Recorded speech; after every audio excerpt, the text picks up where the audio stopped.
The following podcast is brought to you by CDKOffers.com. Use offer code BrokenSilicon for 25% off Windows codes and Die Shrink for 3% off all other codes. Links in the description, and I will say more later. But for now, let's get to the show.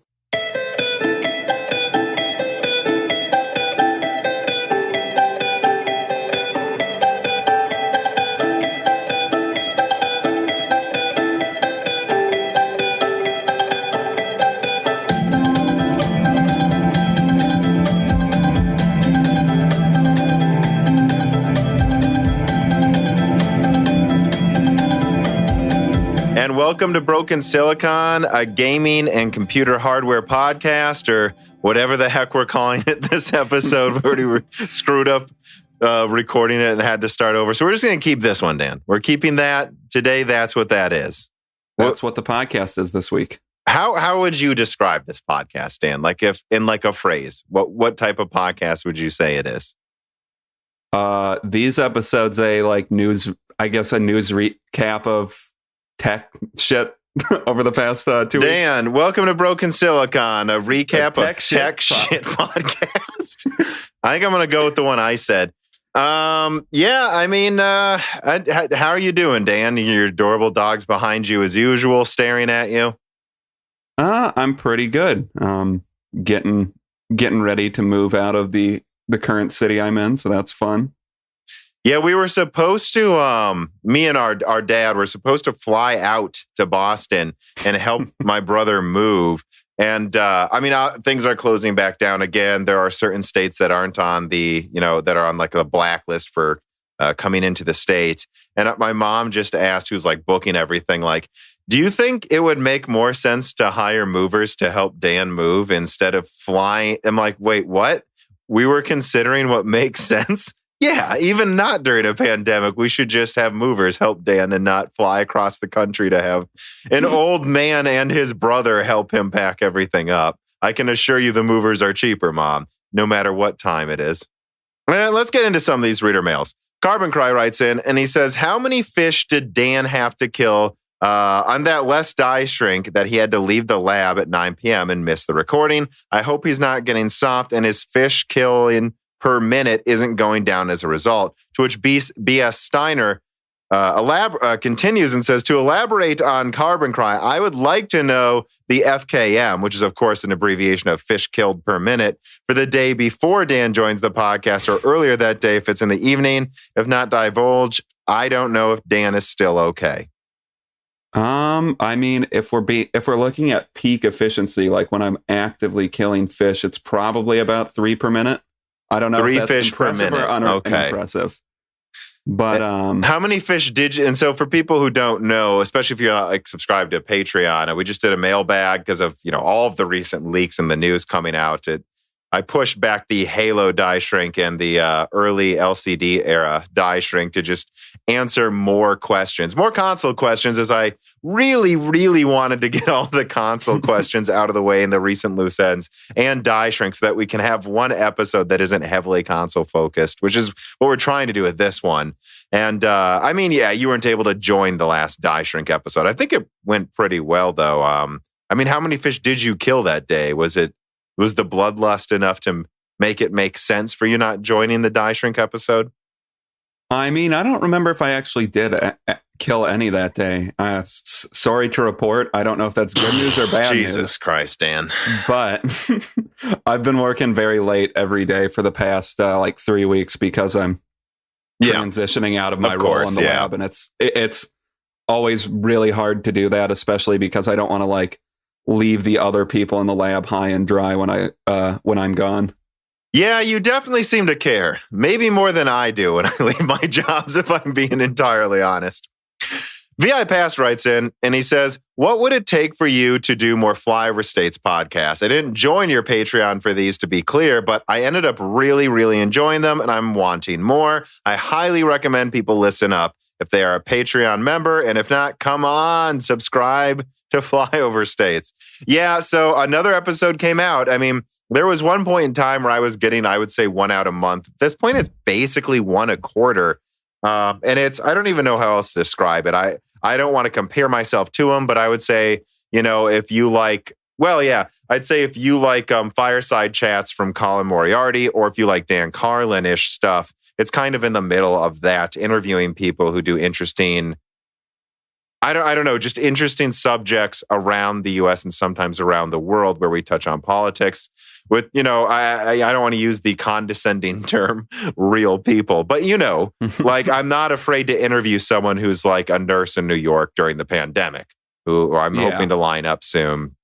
Or like, someone who, the recent episode, who left the United States to work in Sweden and wants to talk about their education system, immigration, and the rising of like how VR is actually affecting the manufacturing right now. So really specific, complicated issues where we're not afraid to talk honestly, like what we think about what's going on in the world. And I mean, yeah, if you want to listen to that, I think they're good. I wouldn't put them out if they weren't, but it's just, to answer VI Pass question, what would it take for more flyover states? It's just, like if it comes down to banking more die shrinks ahead of time, lining up guests, working on the website, or making a new video, it's clearly, I have to get the podcast out on time. So that's always number one.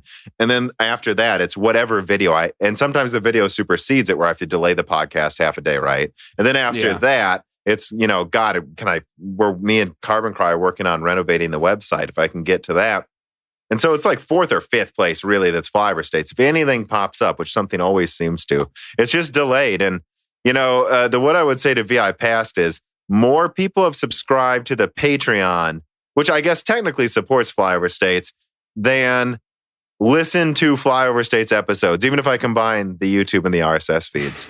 So it's like, look, until we get over 1,000 YouTube subscribers, until I start seeing flyover states episodes get 1,000 listens, I mean, it's just never going to be a priority, but I want to keep doing them to change things up because I know fans appreciate them. But so I guess I'll put that out there. There will be a link below in the description. Don't forget to subscribe. I don't know.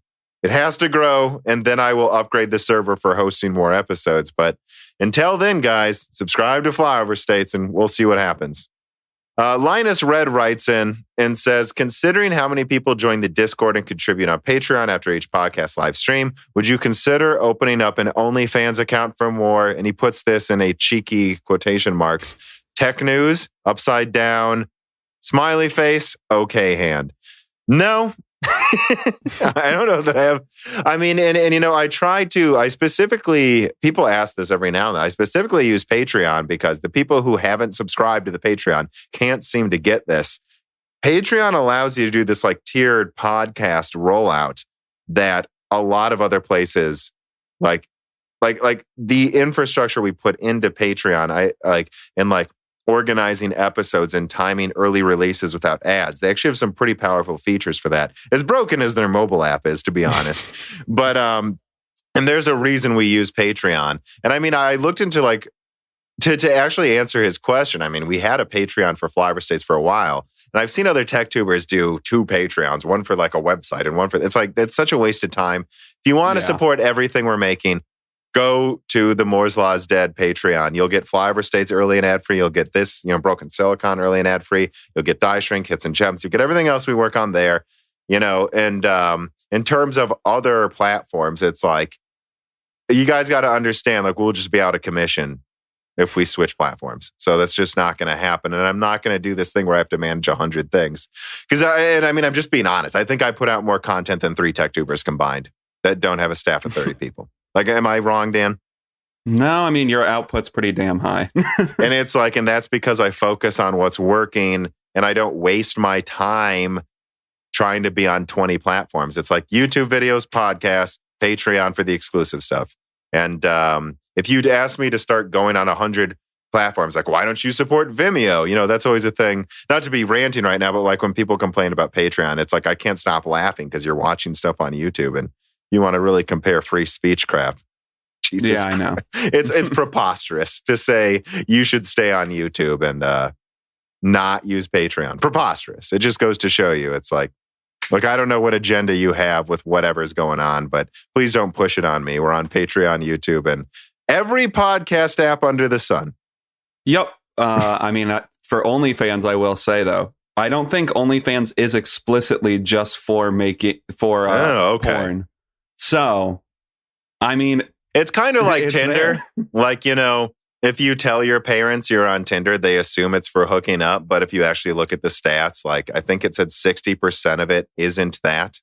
60% of the people who use it, they found in a study, don't use it for hooking up. It's either for, frankly, a game or they use it for actual dating. But it's like, yeah, but if I had an OnlyFans, that's what people would think. Well, that's what people would think. And that is pretty much what I'm sure it's almost exclusively used for. But that's not what it's exclusively advertised as. You could make a tech OnlyFans, I think. Yeah, I don't think so. All right, Dan. Less restrictive. Let us get to the reader corrections then. So that was the early banter stuff. So Carbon Cry writes in and he says, an analogy explanation for console fanboyism. Xbox fans think PS5 will be worse than Xbox, than the XSX.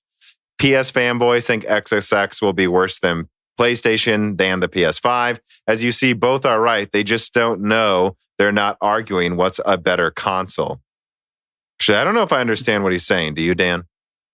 He's saying that they're both trying to do different things, and people that are, like the idea of the PS5 will think of the Xbox Series X as lacking because it's less than it's doing less than what a PS5 is for what you're interested in, and vice versa. Which I think, ideally, that's how it should work. And I mean, if both consoles turn out well, hopefully that's how it does work. Like maybe the Xbox Series X will be this platform that actually might be good for families. Like you get you have one console that your kids and parents can both play under one subscription service, and maybe the PS5 is for people that want, I don't know, more specific hardcore titles. Gaming experiences. Yeah. I mean, Sony would argue also to have the best, extra like features, whether it's whatever's in their controller, VR, load times. They're trying to say, oh, we also have extra gaming features that isn't just in a normal console. Whereas ideally, Xbox should try to give you the best bang for your buck. And I would think, and I can't stop harping on this, have you run Windows because it is a Microsoft device. But and I think if they did that, it's its own thing. Which it's actually interesting you say that too, because I remember 10 years ago, I swear at this point, there was this study I read where it was kind of looking at what's considered a premium gaming device. And most people think of like high-end gaming PCs as premium gaming devices. But what they found is that worldwide, really, PC is the default, and that consoles are kind of a luxury device for upper middle class people at this point. Which was an interesting argument. And they said, maybe that's not how people think of it, but if you look at the demographics, consoles are clearly a luxury electronic at this point. Yeah, and actually this does make me think maybe one of the problems with putting Microsoft on Windows Windows on Xbox would be, do you think there's any chance that like the manufacturers like AMD, Nvidia, and Intel would be less likely to grant large contracts to them because they're cannibalizing their own graphics market? Like, you mean literally if, and we can get into the weeds about exactly how powerful the Xbox Series X is, but I think it's easy to say it's around a 2080 Ti, in my opinion. I mean, for Christ's sakes, guys, it has, at the very least, it has clock speeds similar to a 5700 XT while having like 40% more compute units and bandwidth comparable to, more than a 2080. So at the very least, it's in between a 2080 Ti and a 2080. I still maintain it's about a 2080 Ti, guys. And if you get that, and let's say, right, that's about what a 3070 is going to be. Maybe a 3060, we can hope. But let's say that's even what a 3070. There's no way NVIDIA wants to charge less than $400, and this entire console may be around the price of their graphics card that's the same performance.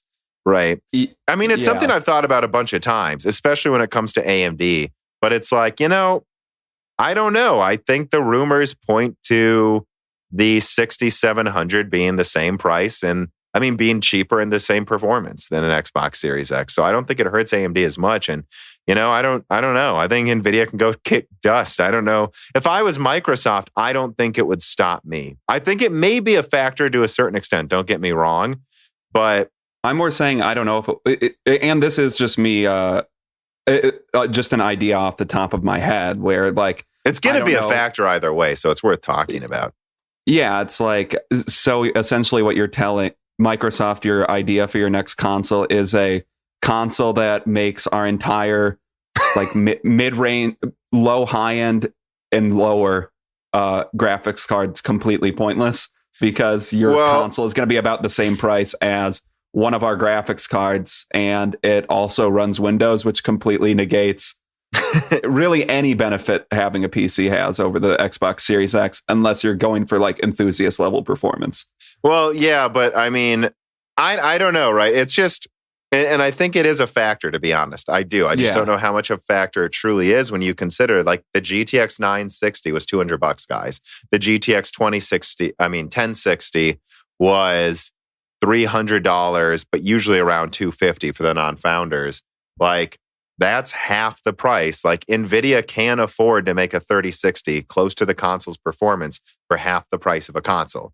Like, and they'll be making big fat margins just like they always were. Maybe not as fat as Turing, but it's like, I don't know, right? It's just like, if I'm Microsoft, and this is actually part of a story that I want to get out there eventually. I just don't want to do it until more of this comes to light publicly, to just make sure people frankly believe how insane this, like, AMD, I've talked to you about this, right? This AMD Microsoft relationship story is. But it's like, yeah, I mean, AMD would threaten, actually, to screw them over for some of their devices if they don't play ball with AMD. I've heard stories of this, to be honest, guys. But at the same time, I can't imagine they would actually say, because it doesn't matter, because Sony doesn't care. Sony doesn't even own Vio anymore. They don't even make laptops anymore. So, I mean, Microsoft might say, well, that's cool. We're just not allowed to compete with Sony. I mean, yeah, I guess that's true. And I mean, I don't know. I don't know exactly how that would work out. Like, I don't think there's any legal recourse Microsoft could have for not pursuing that, but I'm not a contract lawyer, so maybe I'm wrong. Yeah, and I don't know. So it's like, if this actually were to happen, like in what you brought up, like you're saying, if AMD said it can't be less than $600, because Nvidia really has no sway over this, let's be honest. Like, but AMD says it can't be less than $600 because you'll hurt our graphics cards. I mean, you don't think Microsoft would be like, well, okay, well, we know the PlayStation isn't that much, so what are you telling them? Yeah, I guess that's true. Or the AMD could just say, or we're just not going to fulfill this contract with you. Like, well, this is dead. And let's be honest, I don't know how much AMD cares. Like, they sell to the data center guys. I think this is an argument that's definitely probably much more on the mind of Nvidia, but I don't know what Nvidia can really do about it. And at the end of the day, I think this argument centers around just kind of forgetting to a certain extent that at the end of the day, do-it-yourself market is peanuts compared to all these other markets. And so we're assuming they actually care. Yeah, and I will say this is coming from a perspective of me being an armchair executive. Right. Where it's like, I don't even know if the things that the calculus in my brain is even at all close to what an executive that's actually making these decisions actually cares about. Because like, oh, our DIY market will be smaller. Okay, well, we just confirmed 20 million. Consoles a year. So what the heck do we care? Which is my opinion of what they think. Now, again, it hurts Nvidia much more. But, Nvidia, then, you've got all this R&D spending. Prove you're doing something with it. Yeah. Which I think they might. David Del Rio writes in and he says, hey, guys, with the MSI thing, which we reported back on the last Tom and Dan Broken Silicon, with MSI trying to pay off a tech tuber. He says, with the MSI thing, it's apparently a regional representative and not necessarily involving MSI corporate. I think it was Gamers Nexus Steve that talked about it. Yeah, so that's interesting. That was something we hypothesized too. Like, there's no way this comes down from the top. That would make no sense. It has to be some overzealous guy in the company who needed something to do well. But it's good to hear that confirmed. Yeah, that's interesting. I mean, I still think our overall point that this casts into doubt, reviews from MSI in general, I don't think that changes my opinion on that. I mean, knowing that it might have it probably was just some overzealous marketing person. It's more comforting to know that, but I mean, you still have to doubt it a little bit. Yeah, I mean, look, it's like the buck stops somewhere. So MSI somehow let this happen, no matter what.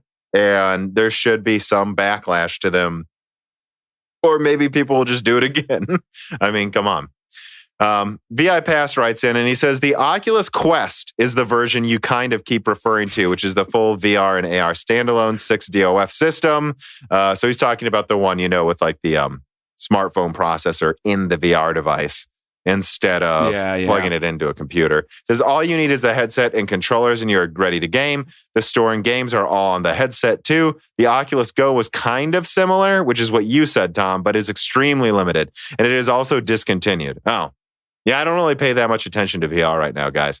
On another note, there is PC headsets that support wireless already, such as the HTC headsets. The only problem right now with the Oculus Quest or VR in general at the moment is availability. Headsets such as the Valve Index are on a 3-month back order from time to order to shipped. The Oculus Quest is in a similar situation with availability very sparse. Oh, that's good to know they're getting to it then.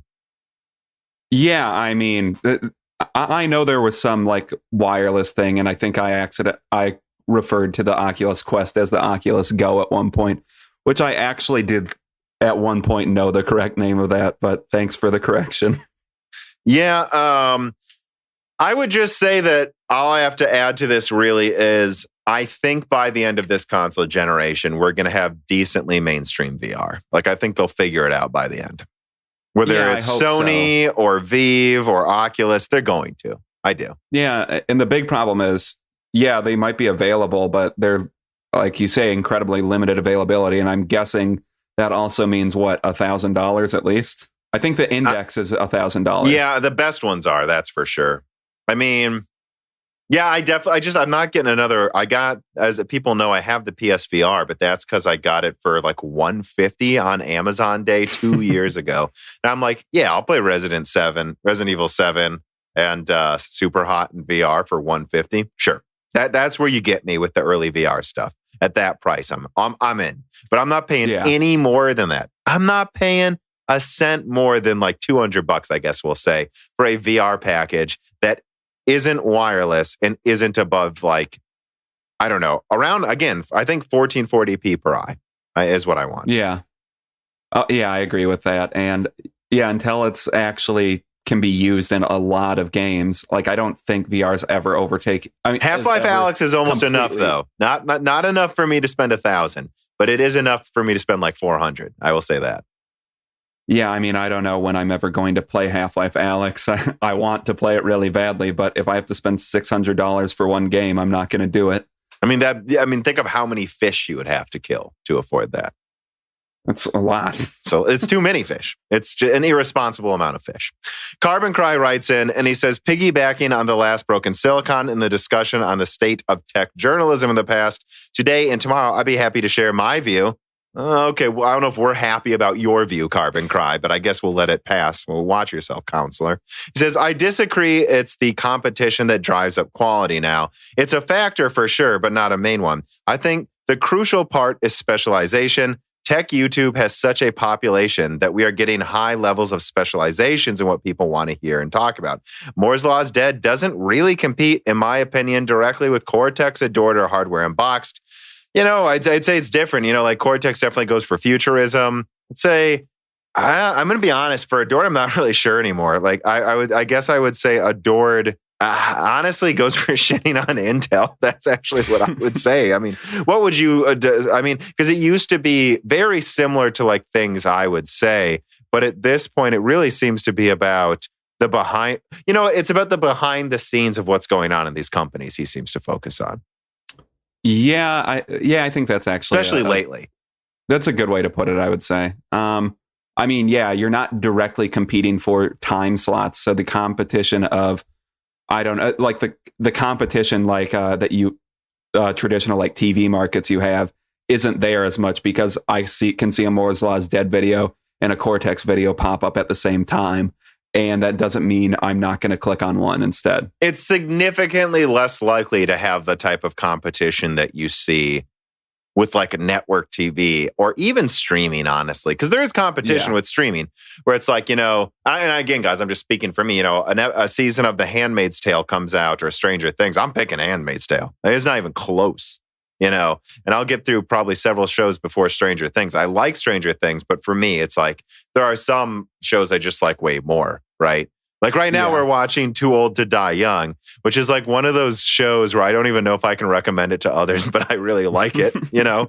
And so, but it's so different from other shows. And streaming makes it less of the competition. But I think on YouTube, it's even more specialized, especially because like look at the budgets we need. If we can get to like 1,000 patrons at reasonable levels of support, that's enough to support me and a few people making content. Like we don't need $100 million, which is, it is quite a difference to what you're seeing with video games too. The big problem, I don't know if this is what he touched on specifically, that we see with like movies and even if it might not stop you from watching another movie, the problem with movies and big games now is like they're a failure. They don't make back their money if they don't sell like 5 to 10 million copies. Like, whereas when you're specialized and you have people donating directly, like I think Patreon takes like 5% out of it, and that's it. We get the rest of it. You know, like there's much less of a middleman compared to what there used to be. Yeah, that allows you to exist on having 55,000 or what are you at 69,000 fans now? Hell yeah. 69. Whereas, I mean, in previous markets, like when we were in like the 3-channel era of TV, people were getting like 30 million views. If you got below 30%, not 30 million viewers. You had below, but sometimes you would get insane amounts of viewers for like a MASH finale or something. Yes, but if you have below 30% of the market, we were like, well, we failed that night. Because there was just 3. And whereas now it's like you can survive you really can survive if you get a decent amount of patrons and you just keep putting out the content they want, that they support, and you have like 100,000 subscribers on YouTube for the rest. Like that's what it takes now. Yeah.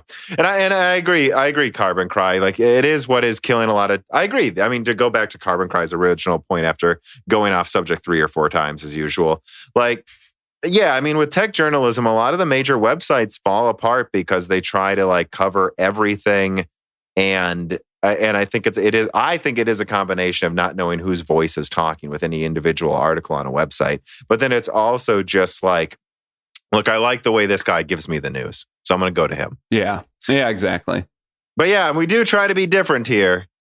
And we are fan supported on Patreon. And remember, you can send in those reader mails, just shameless plug. Send in those reader mails if you support us on Patreon at the right tier level. But so that's all the corrections, omissions, me and Dan goofing around to try to warm things up, which I really should have done with the loose ends. If you guys can believe it, we'll get into it more in the upcoming news stories. But like, I actually didn't intend to come in hot with that loose ends. I actually tried not to, based on the notes I wrote. And then I just started, to quote one person, I think this is a good way to put it. He said, "Who replaced Tom with Bill Burr for the opening of this loose ends episode?" So I do want to be clear about that. I actually don't care about, I shouldn't say don't care. I'm not afraid to be ultra harsh and critical of even like fan submitted questions. And I think that's what you should expect from me. But I didn't intend to be, but I clearly was. So I don't know. I'll try to more elegantly get my opinions out about RDNA in this episode. Did you watch any of that, Dan? No, I didn't get the chance to, but I should watch the first bit of it, I think. The thing is, it actually gained us a bunch of patrons. So I'm like, I don't know what to do with that info. Coming super hot all the time. But the thing is, what annoys me is that the first 10 minutes while coming in super hot, I actually do think the rest of the episode was one of the best loose ends. And that's what I said in the comments, dude. If you have a problem with people getting warmed up, just skip the first 10 minutes, man. Which I think I'm going to do in future loose ends. I said this to you, Dan. I think I'm going to just talk about the games I'm playing for the first 10 minutes. So it's so hard to explain this, but you need to warm up your brain in the beginning of a podcast. That's why me and Dan kind of start casually here on purpose to warm up our brains. Because if you don't, you'll become wildly off point or wildly aggressive. And you've noticed that me and you have done that multiple episodes. I think now we're pretty good at it. And Gerard tells us that because he has to edit out less and less every episode, by the way. Yeah, when we just go on, I mean, you guys didn't see it, but we just went on rants where we just yelled "fuck" for 5 minutes straight. And just back and forth, see who can make, and it's like, was that really necessary? And looking back, I don't think it was. I just don't think that's what's needed in 2020. All right, now that we're fully getting entirely off subject and doing bits, let us get in to the news. All right, first article. I guess first story, GA101 canceled due to TSMC capacity problems. Now, this is actually referencing my GA101 and Big Renoir video, which was a little annoying, and I can't act like I'm surprised. A third of the video was updating my opinions on RDNA 2, and of course, that's like all anyone talks about in the comments. The point of that video really was about GA101 and like getting that extra confirmation that GA101 really was no RT, half of a GA100, like meant to be, I don't know, a die size probably similar to GA104 or 103, somewhere around there, and only doing compute. But as they lost more and more, as it became more and more clear they weren't going to get the required capacity, they were like, okay, bottom half of the line of Samsung 8 nanometer. Okay, also we're axing A101 because we really don't need two of these top end cards on it, but we definitely need the top one, right? And now it sounds like almost the entire lineup is not going to be on TSMC 7 nanometer. I still think they might do like the RTX 3090 on it in like limited capacity. Like I do. But yeah, I mean, we'll see. But it really sounds like, to me, it sounds pretty obvious they're going to put at least some version of GA102 on 8 nanometer, which they did not want to do that before. So who knows? Maybe it'll just be the 3080 and the 3070 or something, or 3070 Ti, and then or even just the 3080 Ti, and then they just have the 3090 and Titan come out in limited numbers. I mean, I guess that's a possibility. So to be clear, so the GA101 die, that was just so instead of 8,000 CUDA cores, 4,000. Instead of 6 stacks of HBM, although A100 is 5 because they disable one. This, which again, and I think the fact that they cut down A100 so much, it's a little, GA100 so much, it's explained. It's like, because they can't get much capacity. They need almost 100% yields. And they want to have one card sold to data centers. I think that's why it's cut down more than expected. I wouldn't be surprised if they're putting away some yields to eventually launch a stronger A100 model. Don't get me wrong, they might. But I think that's what's going on. And they're like, do we really need this 3 stacks of HBM version when we can just have one model? Yeah, I mean, and I'm guessing if a data center or whatever needs what A100 has to offer, that's just what they're going to get. And if they would have preferred the GA101 die, I mean, it's just not available to them.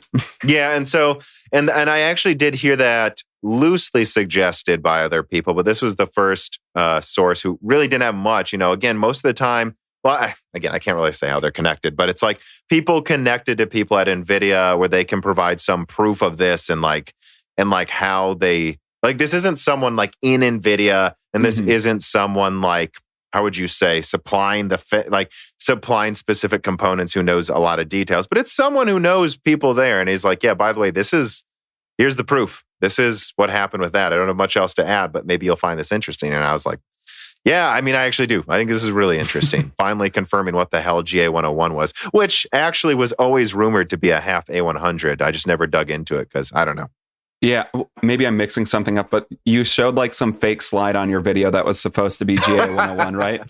No, that was So in that video, the one we're talking about, and the link's in the description, guys. I showed another fake GPU leak that was based on GA100 and supposedly the Titan, yeah. And half of the things it said it had literally aren't in the GA100 silicon.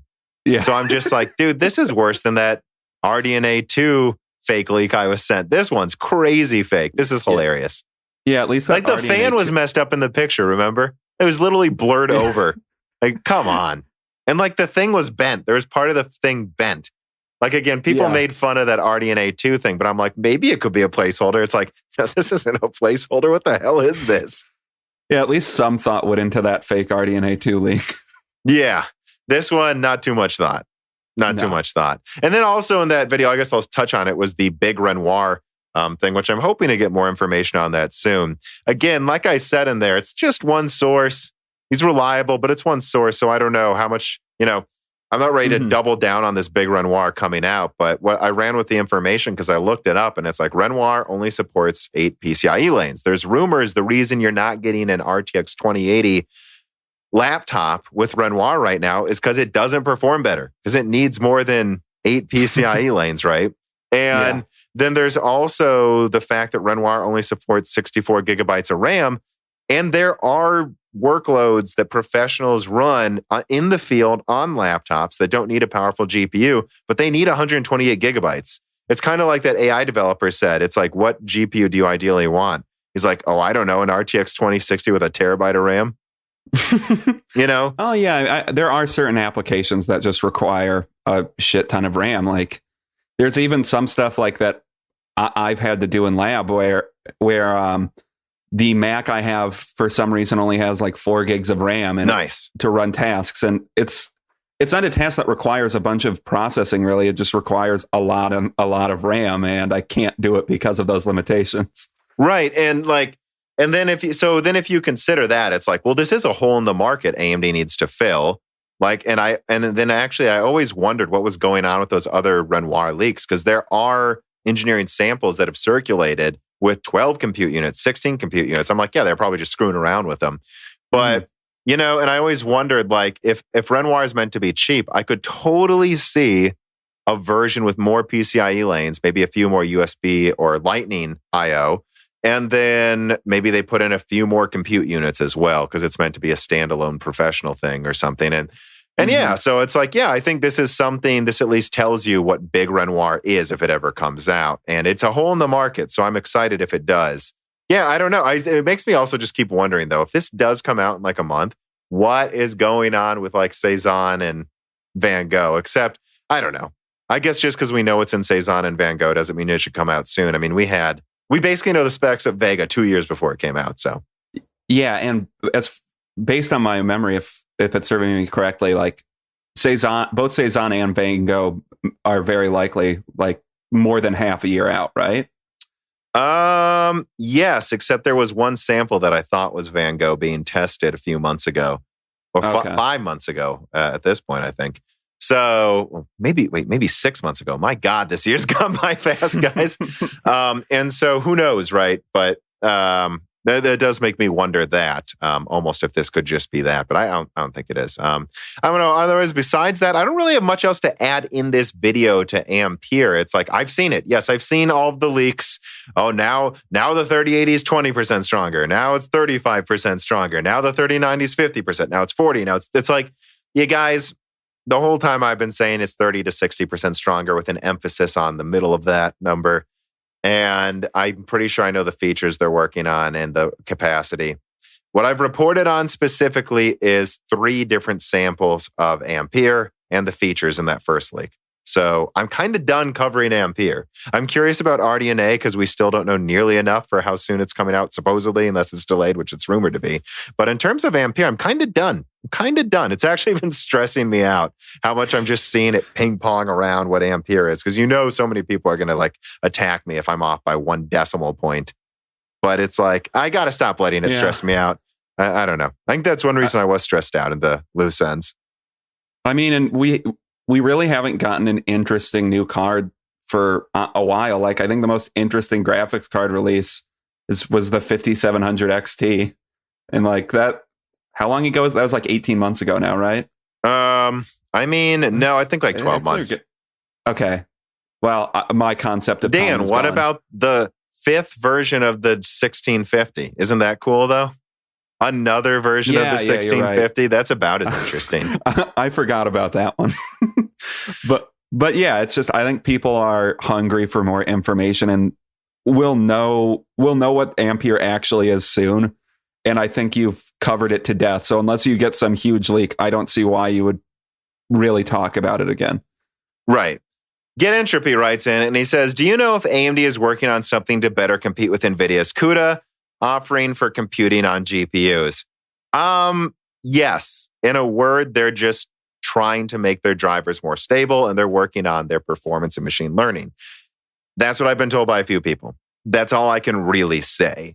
They're trying to get better adoption of their software versus the CUDA software that's used in a lot of institutions. And I mean, I've had the AI developer on, and he said AMD is getting better, but they're not even close, right? When it comes to like that type of stuff, machine learning. And I don't know what else to add besides AMD is just trying to bolster how good it is now. And I don't think it's anything to rival CUDA. It's going to be open source as usual. Yeah, and AI development, I'm sure there's a lot of money in it with like certain supercomputers, but I don't know, maybe that's a segment that AMD will just never take. Well, there again, what I hear is that RDNA 2 is surprisingly better at it than people would think. So they're going to try to. But I agree that it's not until RDNA 3 that I see them having a real chance of taking it. We'll see, though. I'm always excited to be happily surprised, you know. Pyroxide writes in and says, if HBM2 gets cheap enough to put on more GPUs, do you think that we will have more short PCBs that can have much better cooling potential, as well as small form factor appeal with the same cooler? Or do you think that the space is just going to be filled up with NAND in the future? I mean, I guess it's kind of like several questions you asked. I think that we have cheaper, like, because people need to understand is HBM2E is actually cheaper to make than HBM2. Like, that's one of the main points.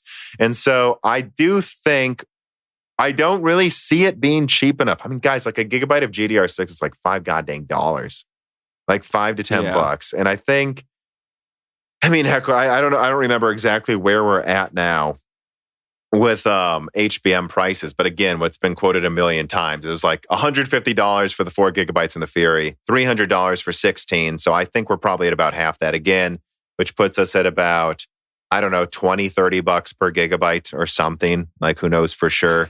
No, I guess not. Wait, let me correct myself. Not like $30. I think maybe we're down to like $20 if it's really fast, or maybe even $15 if it's super slow. But that's still 3 times the price of GDR6. So unless you need, and also you need good heat sinks. Like they talked about how with Vega, they really had to put thought into like because it's not necessarily perfectly level if the stacks of HBM with the top of the die, if you think about it. And so you need to have really good mating of the heat sinks to that 2.5D stacking. So it is more expensive. It just is. And it's getting cheaper. I really think that it's going to be RDNA 3 where we finally see AMD try moving this into the mid-range, like $300 cards with HBM maybe, especially if RDNA 3 is an MCM approach, because then you have to assume they're going to make like 8 gigabyte dies that they kind of Lego brick together. Yeah, that makes sense. And like maybe the low end one, or the $200 version's 8 gigabytes, and they have the 16 gigabyte version for like 300, you know, and so on and so forth. You know, I think that's when we're going to see it. And do I think, I think we'll see some real small form factor ones for the single tile version, right? Yeah. Like you could almost see that. Oh, yeah, tiny. I mean, heck, right now they have a 50 watt Navi 10 version that's used in Macs. So I'm sure that's tiny. And I'm sure you could, and 50 watts. They could technically, if they wanted to, make a $300 card, $400 card right now that doesn't need a PCIe connector and fits in small form factor, like real small form factor, you know, low profile graphics cards. They could probably do that right now. It's just the market's not there for someone putting a $300 graphics card or $400 graphics card, really, in a $200 PC. Yeah, for some reason. Yeah. All right, so that is that reader mail in between this next story here. And so story number 2, Big Navi, not so big. So this is directly reporting on Cortex's article, and I quote from Cortex's website. Reports from sources in Asia indicate AMD has started sharing details with partners about the upcoming RDNA 2-based gaming GPUs. A best-case scenario supposedly shared by AMD is that at most, gamers should expect to get about 15% over the 2080 Ti and AMD-optimized titles. According to the same source, AMD is aiming to launch Big Navi as a direct competitor to the soon-to-be-launched 3080 and not as a competitor to NVIDIA's highest performing part, as has been up to 50% faster in traditional rasterization. The Big Navi reveal should happen sometime in early September, with the actual launch happening on the 7th of October. Pricing for Big Navi will be determined by how NVIDIA decides to price their cards. Yeah, of course, that one. Yeah, so, I mean, I already touched on it unelegantly in the loose ends. And I touched on it in the video, actually, that we just talked about, right? The GA101 video, where I basically said, look, I've talked to Cortex offline, and I've looked at some of his details in that article. Half of the things he says, including what he says about ray tracing, line up with what I've heard about how ray tracing works with RDNA 2. So look, guys, Cortex isn't lying. Having said that, I just have to be honest with my opinion. I find it so unlikely that what's rumored to be Big Navi is only 15% better than a 2080 Ti. Like, I just find that unlikely. And I want to say this too. Compete with the 3080. So if he says best case scenario in specific games, 15% better. So that, well, you mean like 10% better than a 2080 Ti? Guys, the 3080 is going to be 20, 25% better. Maybe 30 even. So how this lines up with literally all other leakers and my own info, it doesn't. That's what I'm saying. Cortex isn't lying, but the best thing I can say, and I do consider him a friend, is this does not line up with my or anyone else's info. And the fact that he doesn't show specs in this article, that's a problem for me because I want to know what he's showing. Because like when I think about, again, like, and we were talking about this offline, Dan, like, think about this. Let's just even use the PS5. I mean, I don't know, guys. Like the PS5 is 5700 clocked, 20% faster with more IPC. So it's at least around a 2080-ish, at the least. And we still don't know how good the PS5's customizations, our IPC will affect it. It's like, so you mean to tell me something based on what Rogame said, based on what I've said, at least 72 compute units. Rogame confirms the full die is 80. Doubling compute units isn't going to be, I don't know how that can be that weak. I don't know. What do you look like you want to say something, Dan? It sounds like the performance being described would be like what you would see in a 6800, maybe even a 6700 XT. And if Big Navi is 72 compute units, almost at the low end guess, almost what? That would be almost double the 5700 XT. So what? They're going to do that for what, like 40% more performance or something? Yeah, basically, right. Like that, because if you think about it, and you go to Tech Power Up for this, obviously it varies, but I mean, basically the 2080 Ti, and again, the Nvidia fanboys will go ape shit, but guys, eat it. Like, this is the truth. The 2080 Ti, despite costing 3 times as much, is 35% better than the 5700 XT. I think what we should expect out of a 6700 XT is an RDNA 2 40 compute unit die that's clocked 20% faster with higher IPC. Just right off the bat, I would say than the 6700 XT, which is probably around the same compute unit count as the 5700 XT, is close to a 2080 or better than a 2080. And so you're going to double the compute units, over double the bandwidth, and now you get 10% more performance. I don't buy it. I'm just being honest. And if I'm wrong, well, let's be clear about the implications if I'm wrong. Well, if I'm wrong and they double compute units and that's all the performance they get, then first of all, Mark Cerny was right that we shouldn't have added more compute units, right? Yeah, Microsoft's decision to have 56 compute units is instead of higher clock speeds. Yeah. Which doesn't make any sense to me when we look at Gears of War enhanced performance. Like that was running 4K 120. That looked like they said better than a 2080 right there. So I just don't see it. And essentially that's also saying that RDNA doesn't scale past 40 compute units. And it can't scale past or at least not past like 50, because what you're saying is, and again, I'm just basing it on public information, guys. Like when you look at the Gears of War enhanced gameplay, where they were saying Digital Foundry said it was running well over 100. It was running base almost as well as a 2080 Ti in the Xbox Series X. Well, that's 52 compute units. So what, we're increasing compute units by almost, what is that? 10, 20, 30, 40, 60% over 50. And it only adds 10% more than the Xbox. Like or 20% more, let's say, to be generous. That would be a disaster for RDNA 2. The only thing that would, to me, explain why they would still release it is for data centers.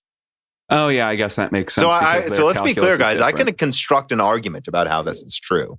But as people gave me shit for, I could also construct an argument how that fake RDNA leak was real. I just don't think it's likely.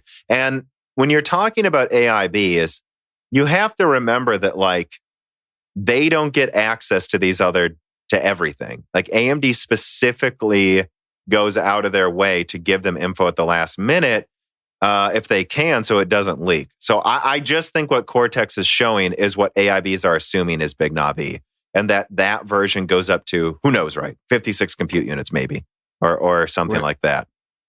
Which I will say this, if this is what AIBs are assuming is Big Navi and they're wrong about that assumption. Well, that's why I've never liked the term Big Navi, because it's like bigger than what? A 250 millimeter squared die? There's probably 2 dies above it.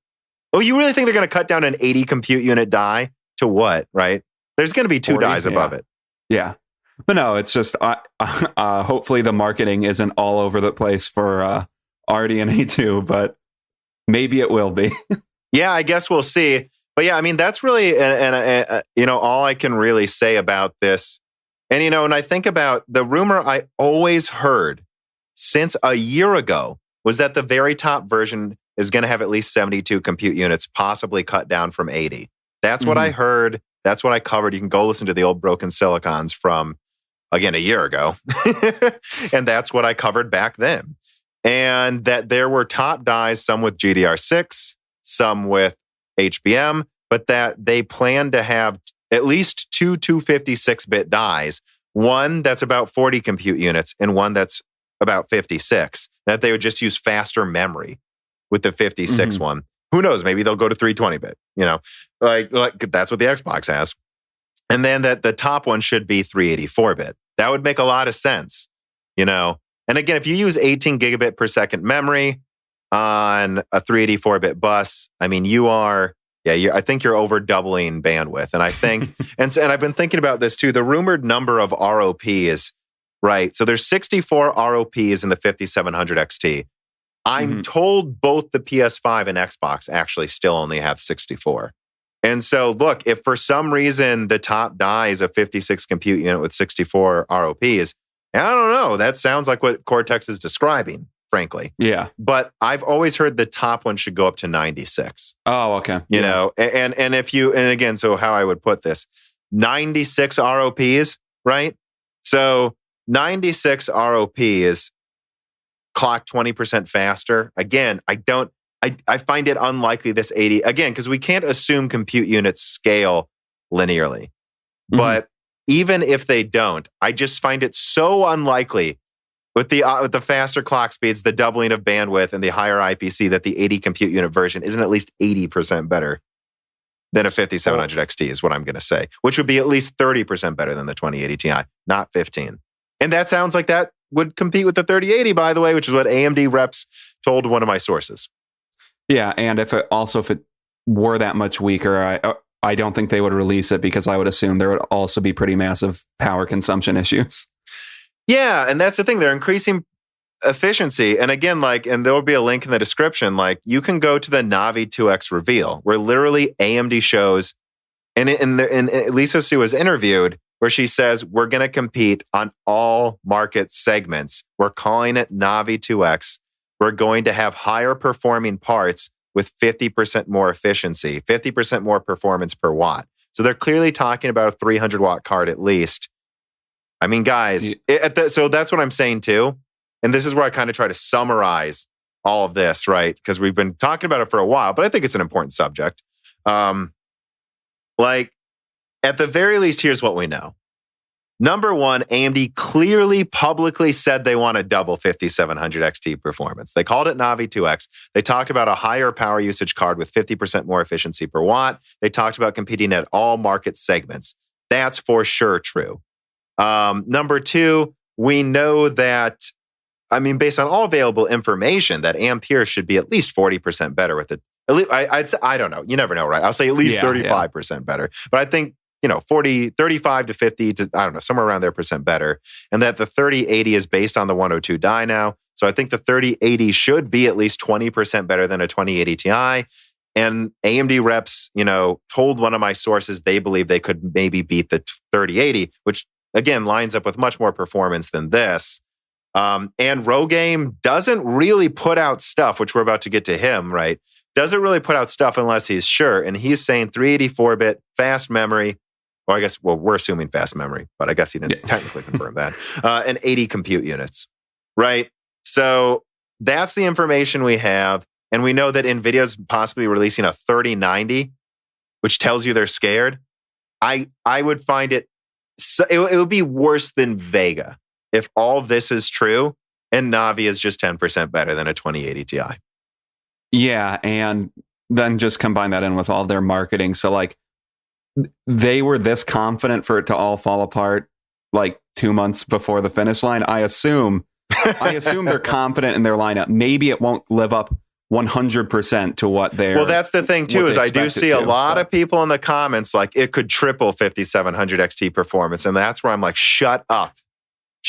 Let's be realistic and let's not just immediately set ourselves up to be disappointed no matter what AMD does. Yeah, because that's what I feel like is happening. There's always this tendency with AMD where people always overestimate what it's going to be.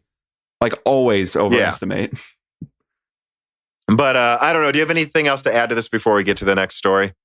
No, I don't think so. Okay, Rogaine, and this is story number 3. Rogaine confirms Big Navi. This is what I named it. Sounds much bigger than what Cortex describes. And I did talk to Rogaine offline about it too. So yeah, 80 compute units, guys, 384-bit bus. Remember, my source told me 384-bit bus. And also, I heard a year ago and recently that NVIDIA, so a year ago it was from someone who works with professional cards. And from his friends, they were all saying AMD wants to get to at least 72 compute units, that they're going to use HBM2E. Now, that's all I really heard. It was very loose information. But then I also heard that right now within NVIDIA, they think AMD will at least have a 72 compute unit card, 384-bit. And again, if you think about it, right, that within NVIDIA leak, which again, it really annoys me how many people are saying I'm confirming that's what Big Navi is. No, that's what NVIDIA thinks it's going to be. Right? Like, yeah. and actually, if you look at the die size they said, which is like 470 millimeters squared, I think we know that the 80 compute unit version should be a bit above 500. So what? So if you cut down 80 compute units to 72, they're probably targeting the effective die size, which is, look, I know a bunch of people want to kill me for describing it that way. I know it's not the same thing. I know, but I'm just saying, right? It really lines up. Like, no, so. It does. Yeah, and that's why I came in so hot in the loose ends, is I couldn't believe the people misquoting me, because there were some people saying Rogaine's information disproves my leak. And I'm like, first of all, I literally say in my video, I think this isn't 100% confirmed. Don't take it as exact specs. And I can't vet this source as much as the other ones. So just don't, or I shouldn't say that. I can't vet this information as much as the other ones because it's like from within NVIDIA. So just take this as a rough target. And like, And like people completely ignoring that actually Rogaine's info lined up a lot with mine, like, and how annoying that was. But it's because people were like literally lying about what I said. But yeah, I don't know. What do you have to say about this, Dan? I'm assuming you looked into these links. I mean, yeah, I don't know. I feel like we've talked about this to death for the most part. I feel like ADCU 384-bit, that's kind of the top end from like a top end we've been expecting for like a year now. I don't know how much more I have to put about it. This ADCU 384-bit seems very realistic to me. Right. And let us move on then to story number 4. So this is again, and I'm kind of done talking about Ampere. More Big Navi stuff, guys. Story number 4. Big Navi allegedly has 16 gigabytes of memory for one model. Hynix begins mass production of fast HBM2E. So there's two links for this one. There's video cards doing some detective work about all these different Big Navis. One that supposedly is 16 gigabytes of HBM and one that has 16 gigabytes of GDR6. And I just want to say it again, guys. Do you think there's a chance that the 16 gigabytes of GDR6 is just the 18 gigabit per second memory version of like a 56 compute unit 6800 XT, not the 6900 XT, and that AIBs are thinking this is the biggest Navi? Oh, that's an interesting piece of speculation there. Yeah, I don't know. Right. I mean, I guess, yeah, then if the top end model had 16 gigabytes of HBM2, I mean, AMD likes putting HBM at their top end models of cards, so that.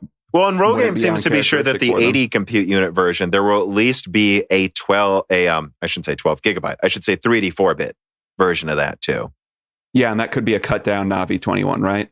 I would just say it's a different version with GDR6 instead of HBM. Okay. I think. Now, there have been rumors they would have a top die with both HBM and GDR6 memory controllers, which I think would be radical, and I wouldn't rule it out. But I don't know. The thing is, and this is, again, a thing a lot of people have mistranslated, that Navi 14 with HBM that Mac's using, again, we would describe this as the HBM version of the 5700 XT in MacBooks right now. That was a different die, though, guys. That was not just Navi 10 with a latent memory controller. So, yeah, I don't know. I don't know that I would be so sure of those rumors of 2 memory controllers, although I think it could make sense if they got it to work. I mean, again, imagine if they could say, oh, this is 16 or 32 gigabytes of HBM and then also like 96 gigabytes of GDR6.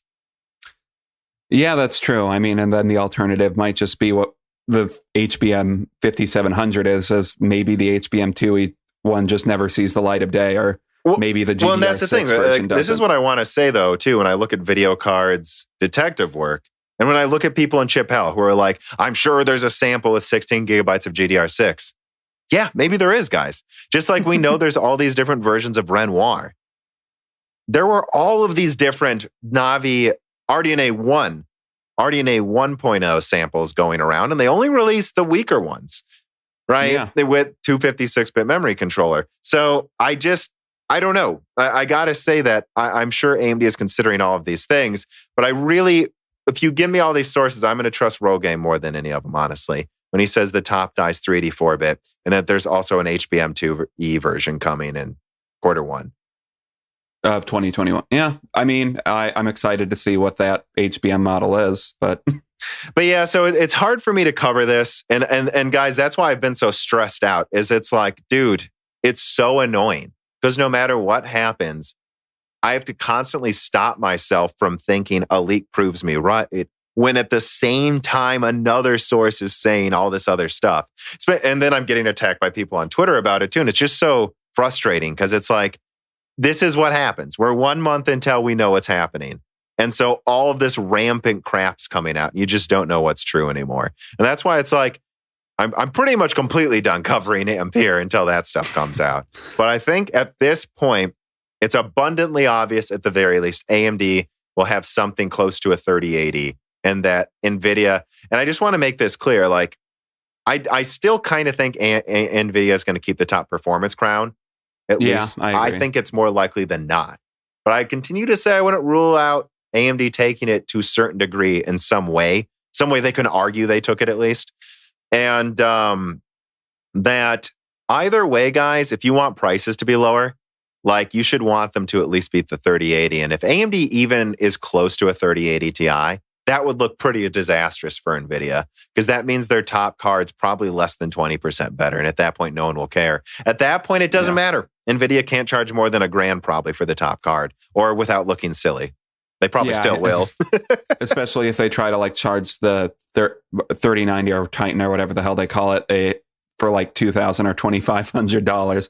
That's just completely untenable if AMD puts out a 80% the performance for like $800 or $900. Yeah. And I mean, like, let me just say this, guys, if the way we've been talking about this, and I've seen people just misquote me a lot recently. It's like, well, now he says this, he's backpedaling. I'm not backpedaling anything. Again, let me just recap. I think AMD at least is trying to double the performance of the 5700 XT, but I can't promise you that's going to happen. And I've always thought Ampere, at least should I say, always thought since my first leak, right? Ampere will be at least, well, I mean, I'll be honest, I always thought it was going to be at least 40% better, but I keep saying 30 to 60% because of all the shenanigans. And as always, I still won't rule out some 7 nanometer version from Nvidia. Although from what I hear, it's not good. It's mostly 8 nanometer. They definitely wanted 104 and up on 7 nanometer. And I think it's pretty clear that's not going to happen.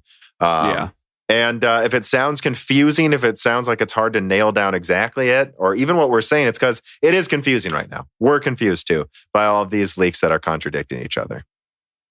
I mean, yeah. And it's just shows like, yeah, they contradict each other because a company's trajectory for a product they put out is in a straight line. And you almost wonder if AMD is like literally having people considered legit sources get very, very verifiable looking info so that they can confuse people. Like I have been told by tech journalists before that Nvidia has done that. But, and I mean, yeah, I guess the other story we kind of ignored is HBM2E is already in production at SK Hynix. SK Hynix. And per stack, for 1024-bit stack, they can get up to 460 gigabytes per second. So more bandwidth than an entire 5700 XT in one stack of memory. So even if they went 2048-bit, right, they can get to almost a terabyte per second of memory. That's awesome. No, that's really awesome. And it's good because usually Samsung has led with each version of HBM production. Hynix being first means prices should be a bit lower too. Oh, yeah. That means they're competing very effectively, right, with Samsung now. Yeah.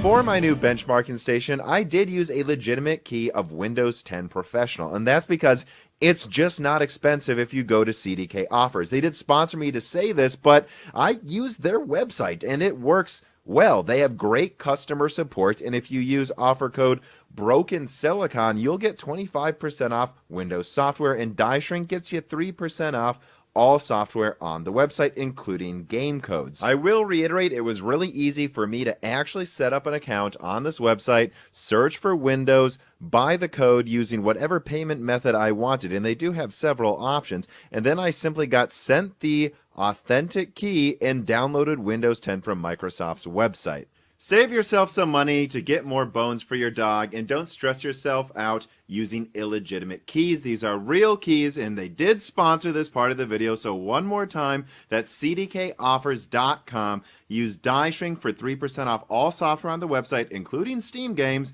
and Broken Silicon for 25% off software. All right, now let's get to the benchmark.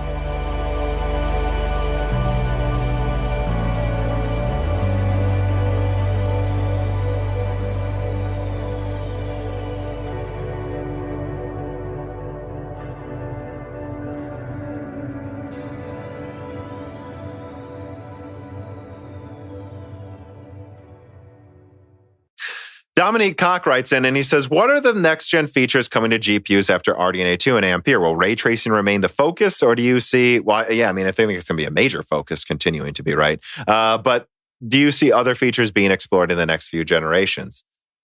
I mean, it's hard to say, right? I really think you're going to see all these things like NV cache and high bandwidth cache and like different types of memory compression continue to be touted. I wouldn't be surprised if there was some new type of HDR feature, but I think DLSS has to have AMD at least a little scared in like types of respectable, kind of like, I'm going to compare it to G-Sync, where it's like, why didn't we have this before? Like not having screen tearing, like respectable upscaling tech like the consoles have always had. That should be an NPC. And I mean, just dedicated ASICs, or at least tensor accelerated algorithms that can do things like MSAA. I think more and more stuff like that is what's coming. Yeah, I mean, and I guess as far as like what they're going to be having the focus be, I think it's all going to be ray tracing for the most part. Like, I don't know exactly how heavily they are going to advertise something like NV cache, where that's just, I don't know, will that be a feature that's just always enabled, or will that be a feature that you can toggle on and off? Right, that's a good question. You would assume it's toggleable on and off, but I would prefer they just make it work perfectly. And I think, it just dynamically uses, easy for me to say, and it just just make it work. Like when I do nothing to, on any of this, but like, and it just dynamically utilizes supposedly your DDR and all of your storage devices. I assume there would have to be some type of toggle, like how much of your storage can we use for this? But yeah, that's true. I mean, I don't know. I mean, I certainly hope it comes to the entire lineup because that sounds awesome. Yeah, and then I think the other big thing Nvidia is going to keep advertising that you mentioned is DLSS, and AMD probably has to come out with a competitor to it at some point. Again, I think they have to have it for RDNA 2, and if you think they're not going to, it would be suicide. Unless they beat Ampere by 20% or something nuts, and they're just like, yep, we don't have DLSS, but we have that AMD Radeon performance sharpening boost, which boosts your performance by 10% with no visual difference. And so, yep, theirs gives you a 50% increase. Ours gives you a 10%. But guess what? It works in literally every game because we just have raw power. Yeah, yeah. I mean, I guess that's a scenario that could happen. I don't really think that's what's going to happen, but you know. You never know. Blokes writes in, he says, by the way, I'd just like to point out the cache differences between 8-core Renoir, 12 megabytes total cache, and a 4-core Renoir, 6 megabytes total. It indicates to me that they've applied their funny discovery of 3300X performance characteristics to more than just the Zen 2 chippy-lit, spelled it chippy-lit. Yeah, no, I mean, I agree. I think one thing, and I've said this before, that's interesting to watch with AMD's CPU releases is every new release seems to have a few more features than the one before it, even if it's not an entire architecture upgrade, whereas Intel just seems to be like, nope, it is just Skylake with more cores. Yeah, I mean, I can't speak too much else to this. I'm forgetting exactly how the cache design works for the 3300X. And how it differs. Well, so the 3300X, I mean, it's one CCX that gets all the cache to itself without having to communicate with another CCX. It's one 4-core CCX. Oh, yeah. And so it gives you a hint at what Zen 3 might be able to do, it games really freaking well for a 4-core. Yeah, very well.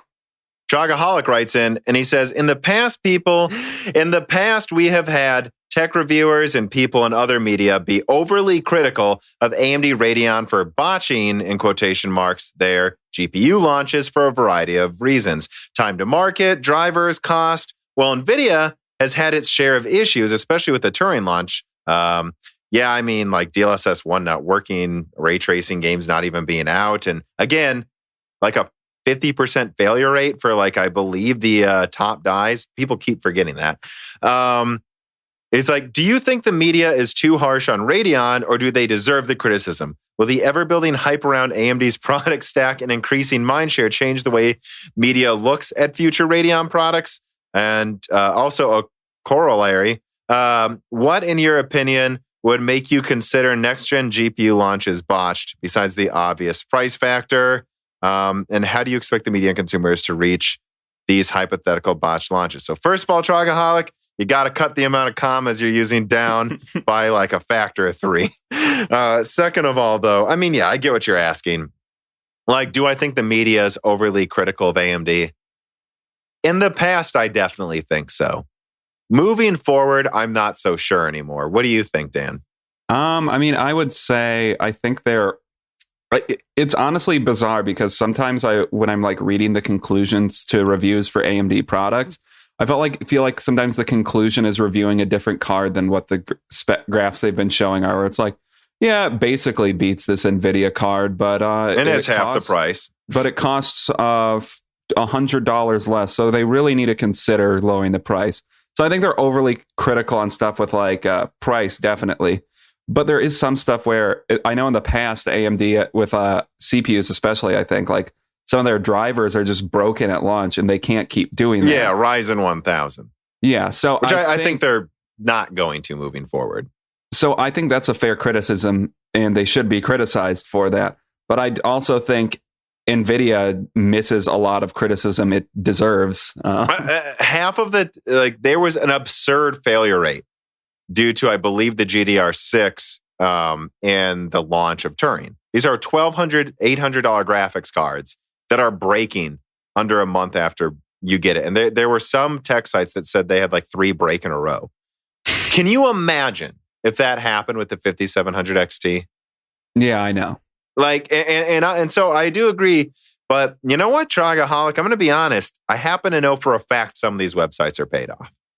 You know, yeah. It's not the ones I use. Hardware Unboxed in Gamers Nexus are definitely not paid off. And they even buy their own graphics cards most of the time now because they're practically blacklisted by Nvidia some months. So let's just be clear about that. So I'm not going to say which one, right? Because I've done a video about it a year ago. I've received more information about one website that's one of the biggest ones that's paid off.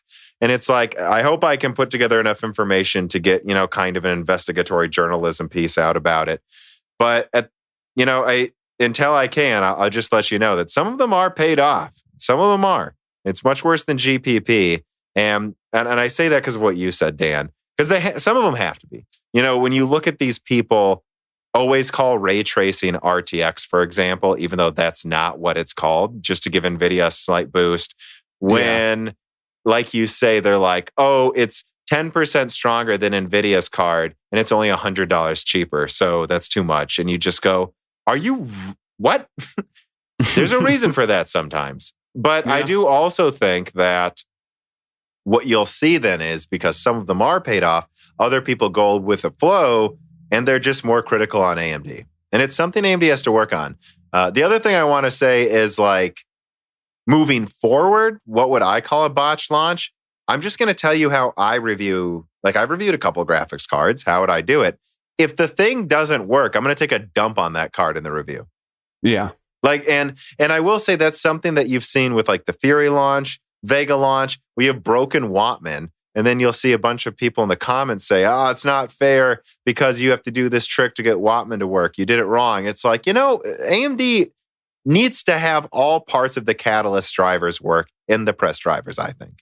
And I think NVIDIA does too. Or why are they in there? Just don't put them in the drivers yet. Wall them off.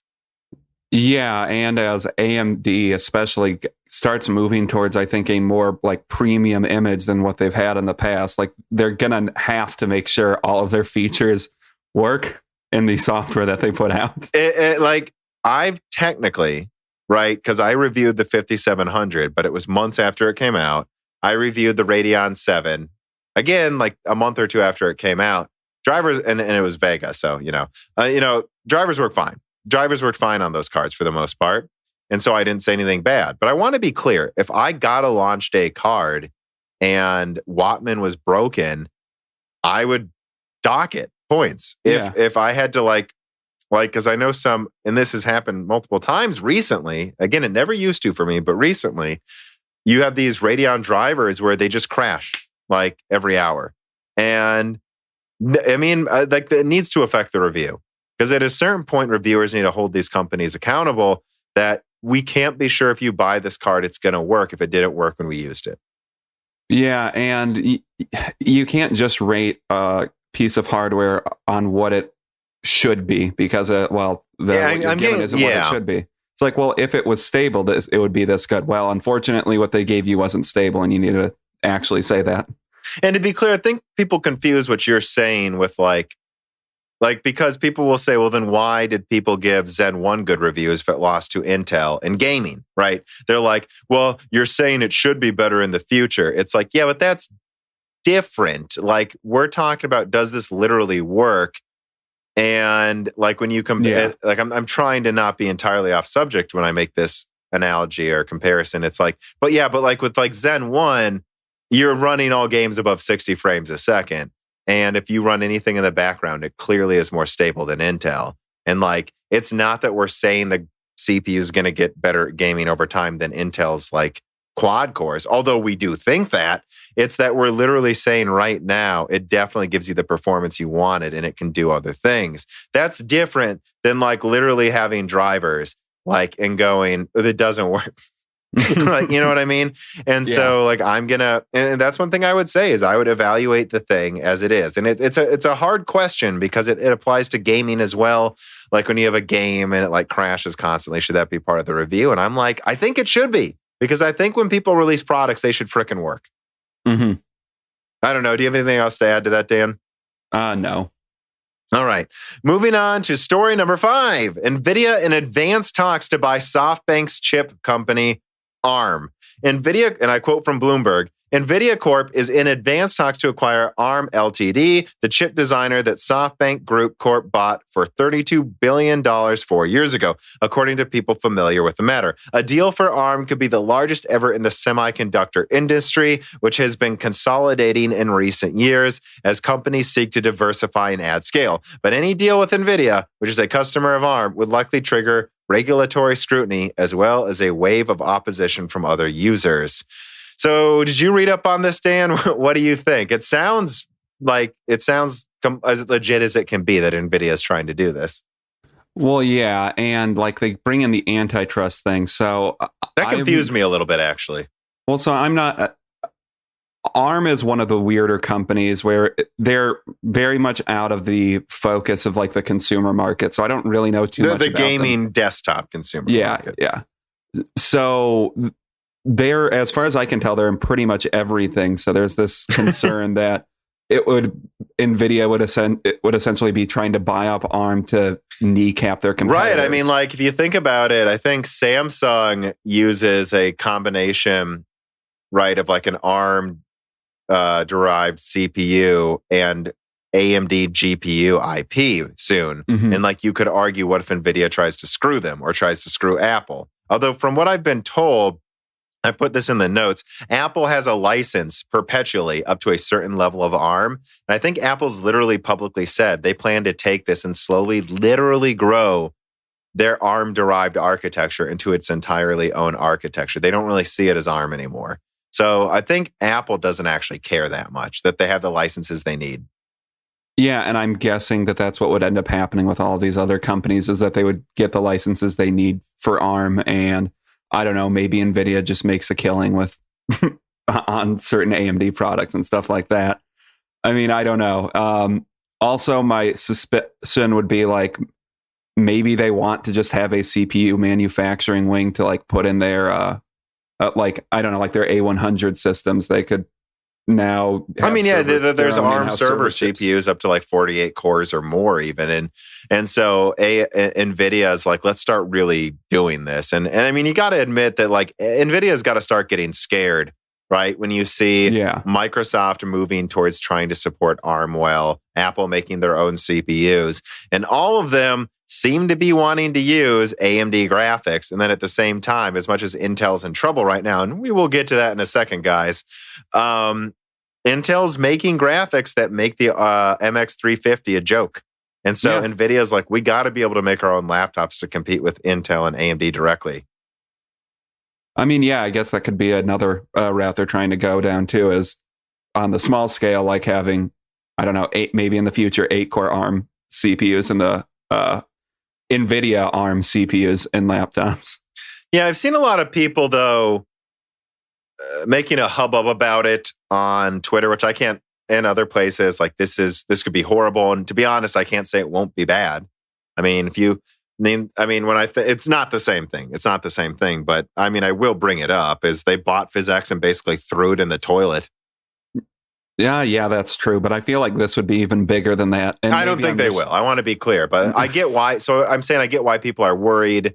And, and what if they try to destroy Apple? But again, I don't think Apple's actually worried, guys. I think from a perspective of NVIDIA, they've got to do something to make themselves be able to directly compete with AMD and Intel APUs more directly. So I think this is a good move for them. Yeah, but it would be quite a big purchase for NVIDIA. They're valued at like $44 billion, ARM is, and this article says NVIDIA is worth about $260 billion. So I don't know what the threshold for when this becomes an insane purchase for them, but that's a substantial amount of the valuation of NVIDIA. I think this is kind of a common sense move, and I doubt it's as bad as people suspect, but that it is. Oh, I guess the last thing I will say is that I don't like this antitrust stuff. It's like, I don't know, guys. Look how big AMD is getting in Intel. If you're going to apply antitrust stuff to this, can we start talking about Amazon, Microsoft, Intel? Well, I mean, yeah, if we want to I almost laughed when I saw antitrust. I was like we even enforce that anymore. Or maybe we just do very selectively. I don't know. There's a lot of antitrust cases that I suspect are going to come up within the next 10 years, though. Yeah.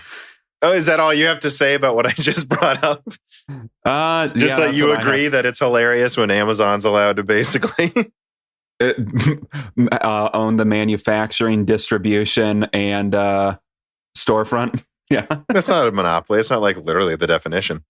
No. TCS PSFS writes in and says, what would Nvidia Buying ARM allow them to do in terms of chip design that they cannot already do with custom core licenses? Currently, they are the only custom ISA extensions for low-end products as a counter to RISC-V, but I imagine some extra money would allow them to do that for their own custom cores, a lot less than the tens of billions of dollars it would cost to buy even half of ARM. Yeah, I don't know. it's hard for me to comment on this. I would say they might just literally want all of the IP, and it would have to be they want a lot of the engineers there to start working directly with them. They're like, that's what they're buying, right? It would have to be that. Yeah, I mean, that's what I would assume would be the most important part of the purchase. I mean, I guess the IP is also very important, but that's the teams and the hardware that they have is what I'm assuming they care about. Yeah. Anything else to add to this? I mean, it was pretty big news, honestly. No, that is big news. But no, I don't think so. No, that is big news. And no. So I guess that was big news. Yes, that is big news. And no, I don't have anything else to add to it. All right. Dan is okay. I am okay. Story number 6, Intel's earnings call. Yeah. So, I mean, and then I also lumped in Adored TV's article about how Z could be canceled. And I mean, let me just write this down for the timestamp. I don't know, Dan. You read Adored's article. Let's start there, actually. What do you think about this information that Z's basically screwed? I mean, that's really big news. It's interesting because there haven't been many public statements really about Intel Z. Like, obviously, everyone knows that keeps track of this stuff, knows it exists, but we've been talking about it for like the past year so much, and if that would be really, really strange if it just disappeared out of thin air. But I mean, maybe if their problems with their 4-tiled GPUs just aren't going away, maybe it's just not tenable for them to continue developing it. Yeah, unless they bought another company that could help them work on their acceleration. Do you think that might happen? It might start with an N and end with Uvia. Ooh. Yeah. So that is actually a bombshell I just dropped that I believe Intel may be about to be in advanced talks to acquire Nuvia to make their Z lineup, to get what they need to accelerate their Z lineup in the future. Having said that, in the short term, I think I don't see the high end, which is what I've been saying for a while, guys. And I could see a situation where, right, like I don't think Intel is planning to duck out of the GPU race as easily as Adored thinks it seems to think. And you guys got to understand, in a company as big as Intel, there are factions of people leaking negative information if they want certain things to go a certain way. I will say that. So again, I would take this as one faction's take, is what Adored's reporting on. And I don't, and I was thinking about this the other day while walking the old doggo, like why they would cancel Z is this. I know for a fact they've had graphics cards in the labs for months that can compete with the 2080 Ti. But as I keep saying, they use 500 watts and their tile scaling is exponentially inefficient as you add more tiles, although it can go above 4 tiles, guys. So they could get to some pretty crazy performance numbers if you have you have a 2,000 watt power supply. But that they might come to the conclusion that if we can't launch it now, by the time I've been told they'll get this working by Jupiter Sound, but that's 2022. So, or even 2023 maybe. So if they get this working by then, though, the rumors are Hopper is MCM. I'm seeing some early indications RDNA 3 could be an MCM design. So if Nvidia and AMD are also using tiles by 2023, and Intel doesn't think they're going to get it working until 2023, look, I assume their architecture, I think they're on Gen 12 with Tiger Lake, and I believe what's supposed to come out next year is Gen 12.5 is what I've heard it described. Like, let's say they're on Gen 13 or 14 by then. I mean, your ace in the hole is that you could stack like 8 tiles and compete with something way stronger. If you can't get that working until AMD is on RDNA 3 and Nvidia is on Hopper, you have to question, are we ever going to catch up? And how much money is it going to take to catch up? And maybe that's why they would cancel their high-end lineup. That's the argument I will make in support of the faction I think Adored's reporting on here. Well, and I mean, that makes complete sense. Like, if they think that AMD and Nvidia will both have tiled solutions by the time they'll have a actual working tiled solution, there's no way they're going to be able to compete with AMD or Nvidia. And I don't know what that means. Like if they're buying, if they might be buying that not explicitly stated graphics company. I don't know. Would that mean to you that they're going to be using them to optimize and try to get Z actually working, or for data centers? But the more we look at this, the more I think it's unlikely. I'm going to be honest, guys. I think it's unlikely at this point that, or unlikely is a bad term. I would not bet money Intel's ever really going to be able to compete in ultra high end gaming. I still think low end, low power, your MX350 competitors, they should have enough IP and work done right now to scale successively with the low-end AMD and Nvidia cards and laptops for the next couple of years. But, after that, I don't know if they'll hit a Broadwell-like wall, right, and scaling again. Yeah, that's true. And in terms of getting into the high end, I'm just not seeing it. And no one wanted, remember, guys, I broke the story on the Fabric scaling, I think in January, and it only has 17,000 views, which is, again, and so that's one of the reasons I've been dragging my feet on getting this Z information out, which I actually looked at it. Pretty sure Adored's covered half of the stuff in my leak by now. I've been sitting on it for like 3 months. And at a certain point, I have to admit to myself that it's like, yes, I think Ampere was a better thing to prioritize, and the view counts and subscriber number increases back that up, that was a very good decision to cover Ampere anytime I can much sooner. But then I also covered Rocket Lake, but that's because I'm sure of all that info and I'm sure they'll be able to get it out. But it also didn't sound that great. I'm much more confident in their ability to get a working Alder Lake and Sapphire Rapids out. At a certain point, I have to admit to myself that I'm not sure I am faithful that anything they say they're going to do is going to happen with Z. I just have to admit it. Jupiter Sound sounds really impressive. And I am going to cover it in a video soon, I hope. I just say I hope because I've been saying this for a month or two, guys. But that at a certain point, as much as I like to say maybe Adored's covering the negative aspect of this, I must believe a lot of it if I haven't got that Z video out yet. I must subconsciously also heavily doubt they're going to succeed. So, and again, as much as it sounds like I'm being critical of Adored's reporting, I have to say that I mostly agree with it, and that it seems unlikely Z will ever get into the ultra high end of gaming at the very least. Yeah, and all that to say, when you say you're being critical of them, what you're really saying is you think the last leap that Z is just completely dead is likely not true, but whatever. Or likely not taking into account that I'm pretty confident they're considering buying Nuvia, and they wouldn't do that unless they're getting ready to double down. Yeah, and if they are buying them, then that means they're barreling forward. Maybe with Z. And they have that August 13th Z unveiling, which who knows what they show. We'll really know by then, right? I'll have to see if I can get any of my sources to tell me what the heck's going on with that. But I guess to sum up this part of this Intel Eats Shit section, the Z info ain't looking that good, and they could have really used this as a big boon in 2021. And that Z video breaking the news first about their scaling with their horribly inefficient scaling with Fabric and multiple tiles. I think I literally called part of the title was literally that Z will scale like Zen ... if we can fix it.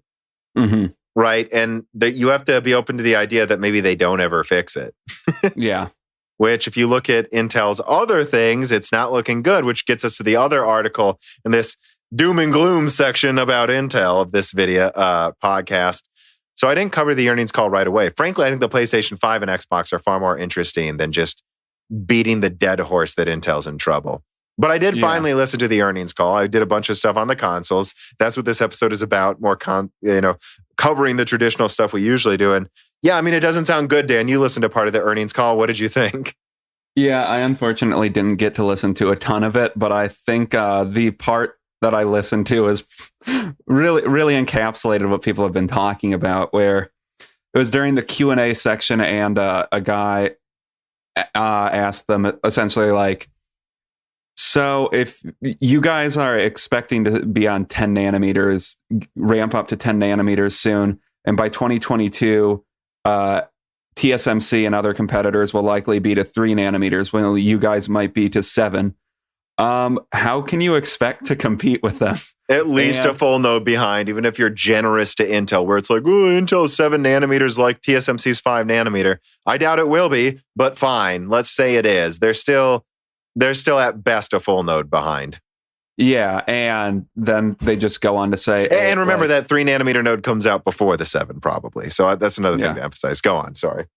And then the Intel person just went on to say essentially something along the lines of, we're very happy with the products we're putting out in 2020, and we're excited about what we're putting out in 2021.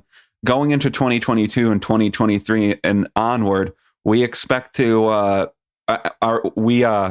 deliver products to our customers that are examples of like market leadership, and we expect that ours will still be market leaders.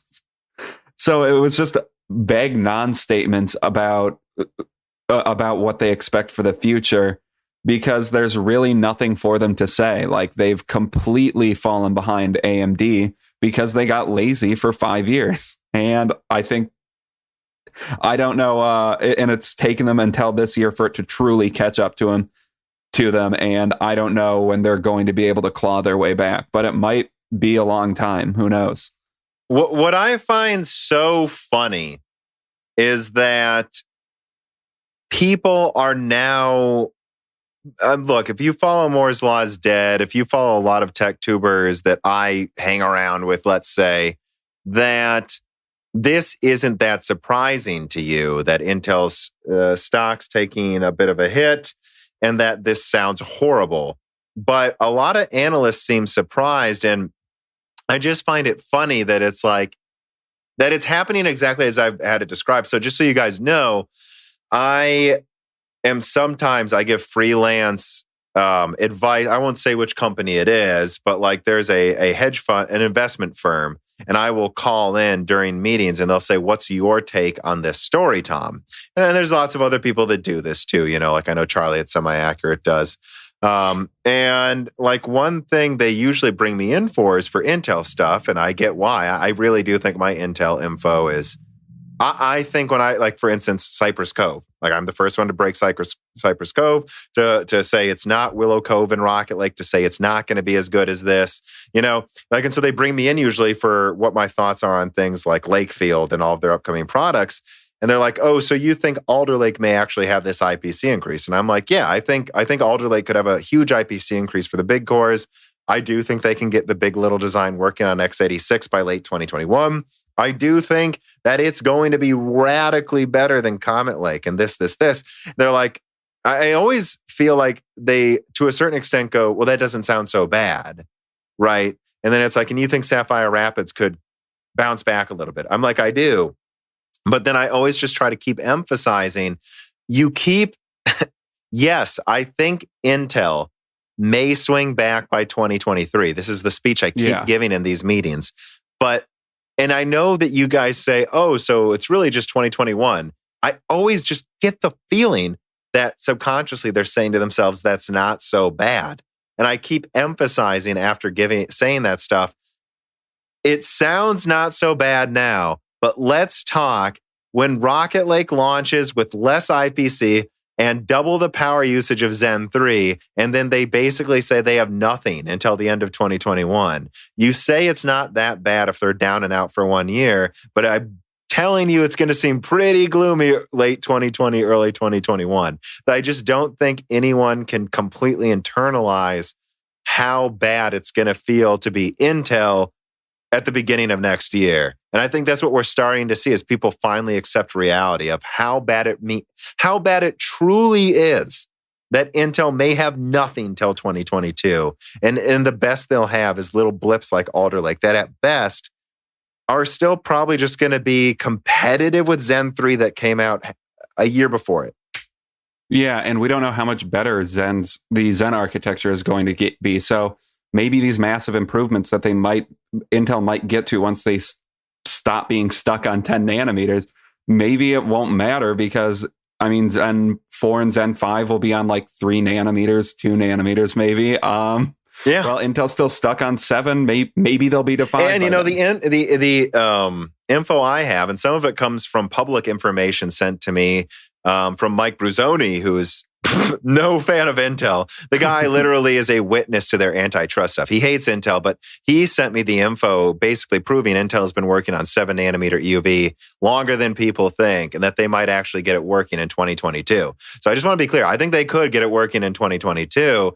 It's just, you know, and that's why I say that, because I'm kind of just always it starts with a C, contrarian. Oh, contrarian, yeah. Yeah, like I tend to I tend to just naturally turn into a contrarian.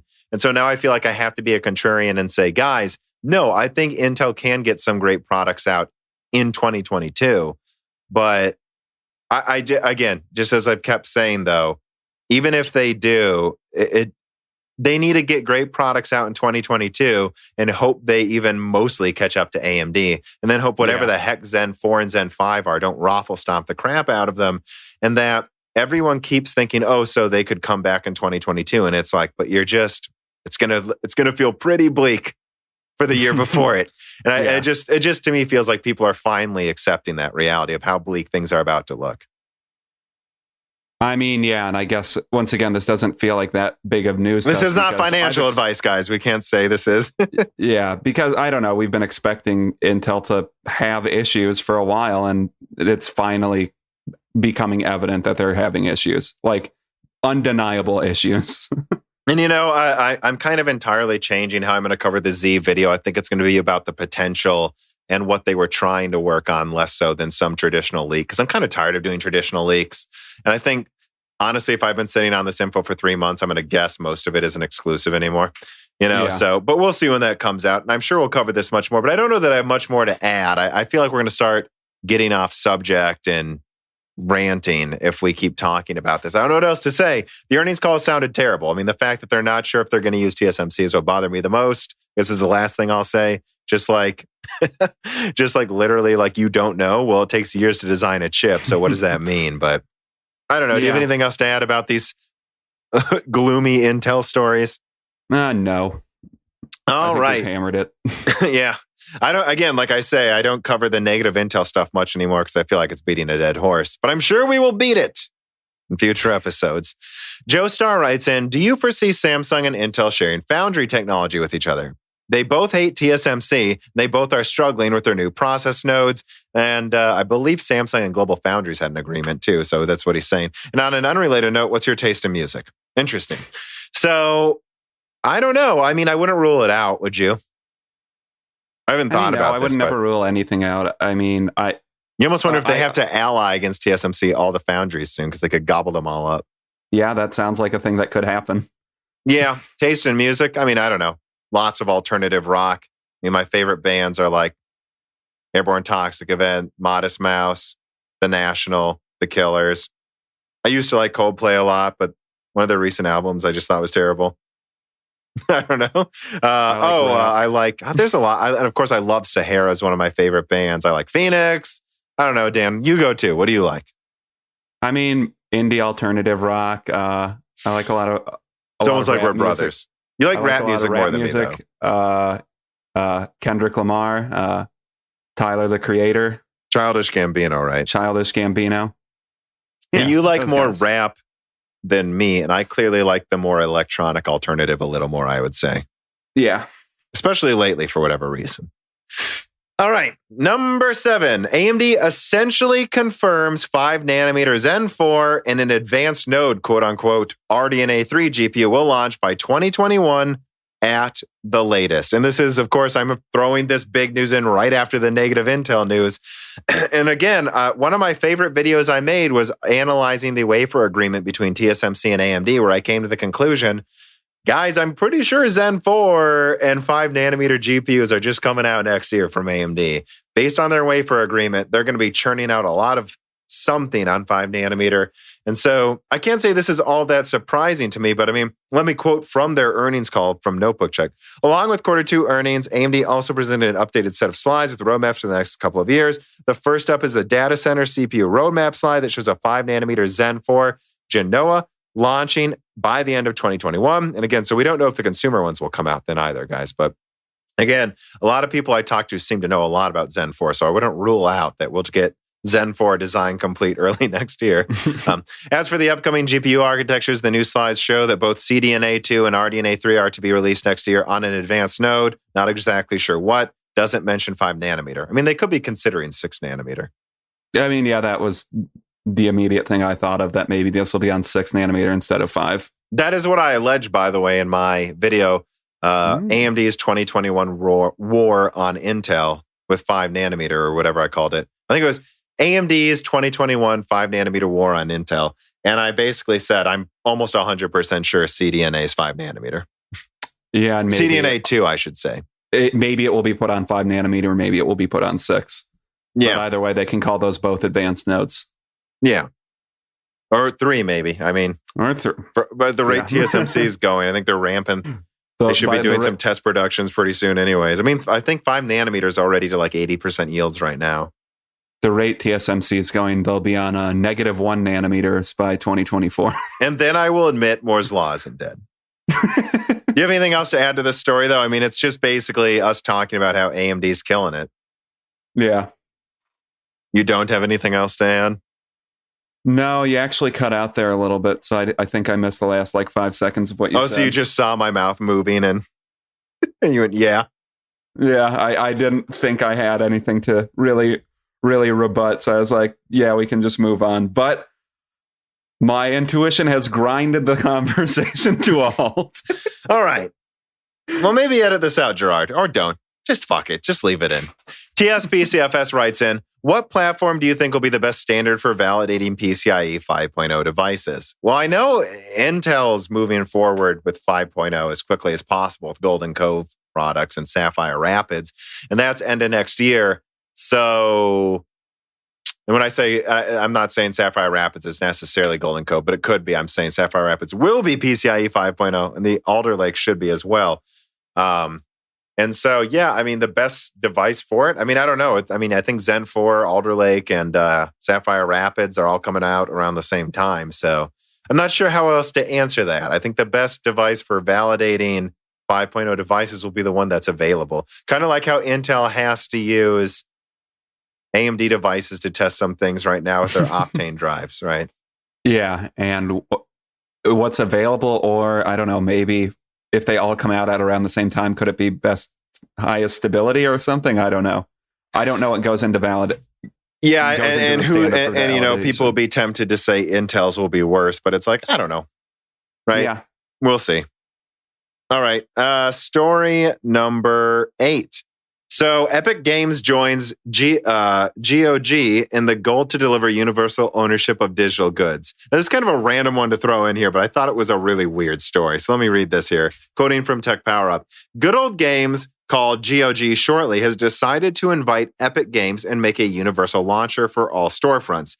The GOG Galaxy 2.0 is a new storefront that aims to give gamers the ability to install and launch any PC game you own, no matter the platform. With Epic Games joining the platform, it is a matter of time before others join.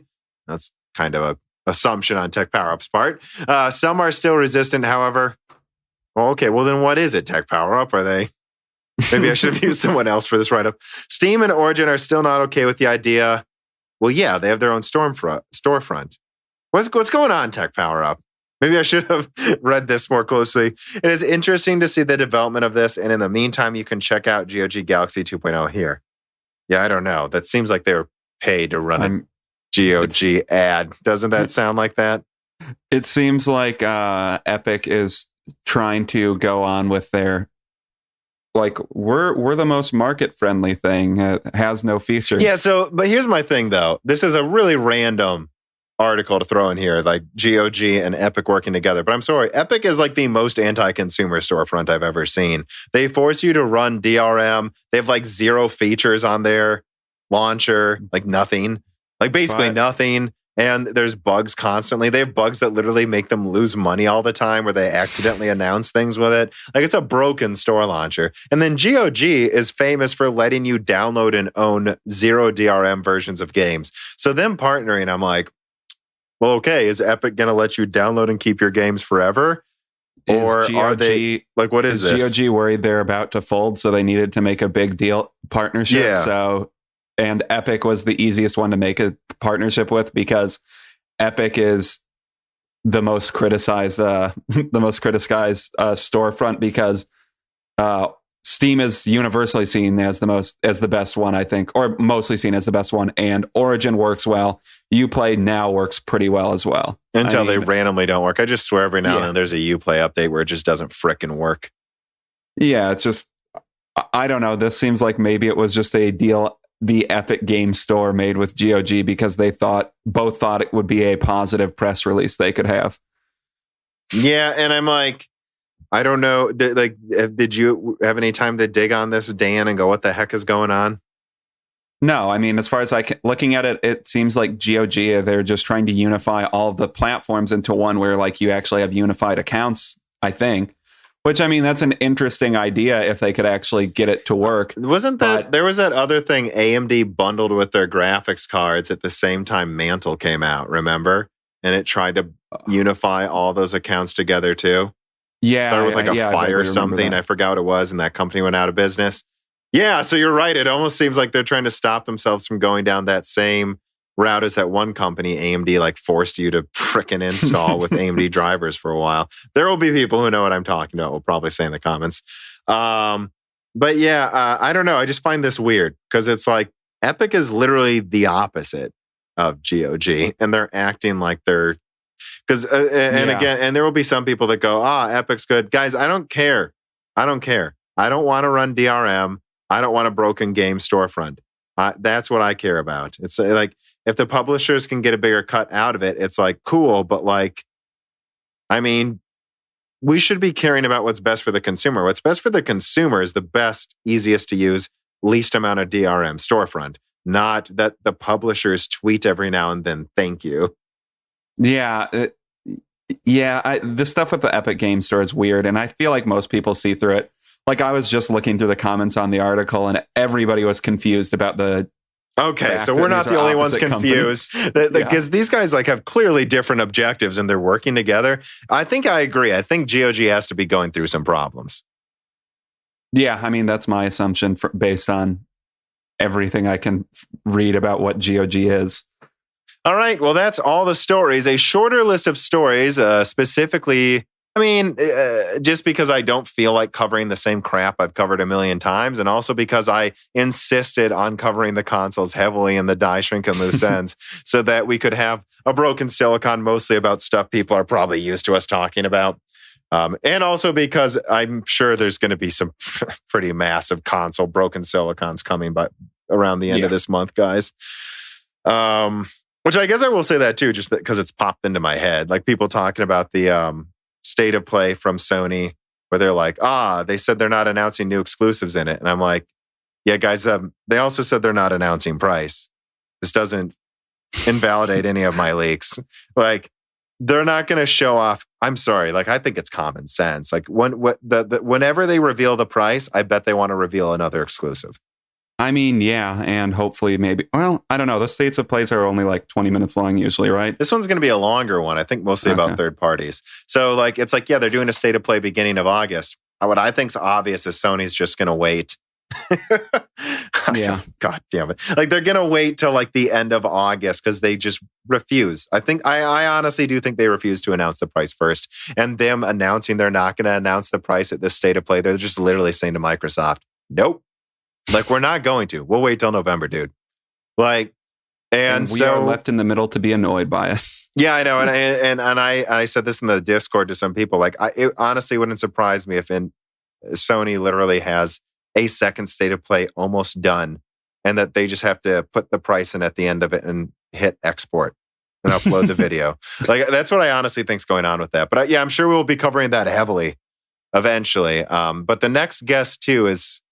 I'm not going to say who it is because, I don't confirm guests until literally it's locked in and I know it's coming out. But It should be someone who can talk in depth about the fabrication between these companies, like fabrication nodes between these companies and what's going on with going fabless. So I'm really excited about that. But should we do the remaining? We have a few more reader mails, Dan. Should we round this out? Let's do it.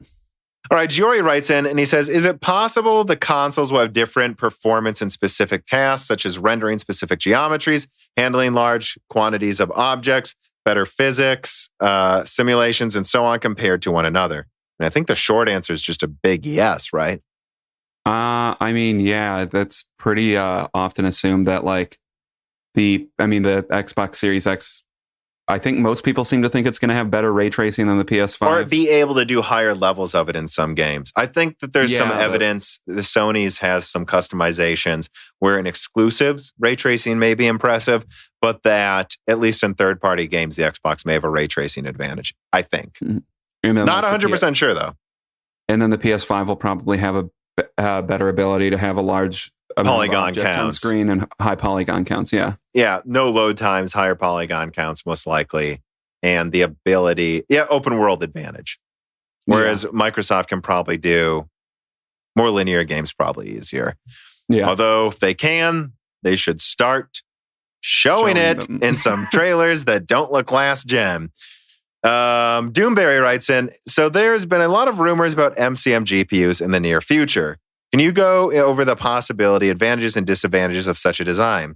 Are those any different than what we saw with Zen 2? I mean, yeah, it's latency. It's latency and just how, and I can't speak about this elegantly because I'm not a computer engineer, right? But like how you have to make so sure the driver level, it's seen as one graphics card so that devs don't get screwed up by this, which is, from what I've told, not really a problem with multi-die CPUs because we've been having, think about it, multi-socket desktops forever. So like things can already inherently take advantage. I mean, they needed extra programming to work well with Zen, but they can do that. It's there. Like you're used to just looking at cores and threads. Whereas with graphics cards, they see one graphics card and throw it at it. And so getting that driver to really just see an MCM design as one GPU, it's hard. You have a real powerful like controller, how I would put it, inside the GPU to do that. But I mean, the advantage, it could be crazy powerful. I mean, Epic's a 1,000 millimeter squared die, technically. Yeah, and the other advantage is way higher yields, like what you see with Zen, and the potential to make way bigger GPUs than we could before, assuming that the latency disadvantage doesn't overpower that. Fist YY writes in and says, should I buy Death Stranding on PC or play it with a PS4 CD on PS5? Well, I don't know. Do you already have the Blu-ray? I mean, I'd say maybe just play it, but if you don't have it yet, I mean, what's the cost difference? I mean, you'd probably say just get it on PC if you have a strong PC, right? I would say PC, yeah. I'd say buy it on PC. There would have to be a specific reason you get it on PS4 right now that it's out on PC, and it seems to be incredibly easy to run at 4K. Yeah. Like we've talked about that in depth. Get it for PC. I'd say get it for PC, yeah. And we still don't know because of Sony's blunderingly confusing wording how well every game will be running on PS5 at launch. I mean, I think we can all assume it'll be more stable frame rates and probably some of them will have higher resolutions at launch. But until they confirm it like Xbox has, it's like, just get it on PC now. Yeah. Get it on PC now if you have the time to play it. Lisa Sue Throat Ripper writes in and says, I've been thinking lately about what I would want to see in AM5. Here is my unrealistic wish list. 2 16X PCI 4.0 slots, 32 direct GPU lanes, in other words, 4 times PCIe 4.0 slot, 2 times dedicated 4.0 NVMe slots, so 8 PCIe lanes for NVMe directly, 44 PCIe lanes, so you're like almost doubling the PCIe lanes that's in AM4. Okay. Quad channel DDR5. Okay. And Dan's shaking his head like totally going to happen. Extra large socket for mega APUs. Dude, you're just describing a new Threadripper platform. Yeah. I don't think this is going to happen. He says BIOS that's usable without the CPU installed and a BIOS that's not a piece of shit at launch. I mean, this is a nice wish list, but I think you're basically just describing Threadripper 5000 or something. Yeah, that's what it sounds like. And this sounds like it would with be more lanes, I guess, though less lanes. It does sound like it would be very expensive, especially the whole quad channel DDR5 thing. I don't know when mainstream platforms. I honestly don't think it's necessary either. Like, if you look at DDR5, it's getting up to GDR5 bandwidth with, of course, much lower latency, probably. And so, with that in mind, I mean, it's going to double the bandwidth of DDR4. DDR4 can support 16 cores. Zen 4 is probably going to go up to like 24 or 32 cores. I think dual channel DDR5 is fine, guys. I would like more PCIe lanes, though, especially as more and more we stop using SATA SSDs for anything but storage. I do agree more PCIe lanes, but I want PCIe 5.0 at that point, too. I mean, that's true. I guess. So my wish list, my realistic one would be dual channel DDR5, 32 lanes of PCIe 5.0 instead of 24 or 4.0. I think that'd be awesome. Yeah, that seems realistic to me. Yeah, and honestly, cheaper to build than your quad channel, your massive, your weird hybrid of a Threadripper and an AM4. Yeah. All right, Carbon Cry writes in, not really a question, but a fun fact for Dan.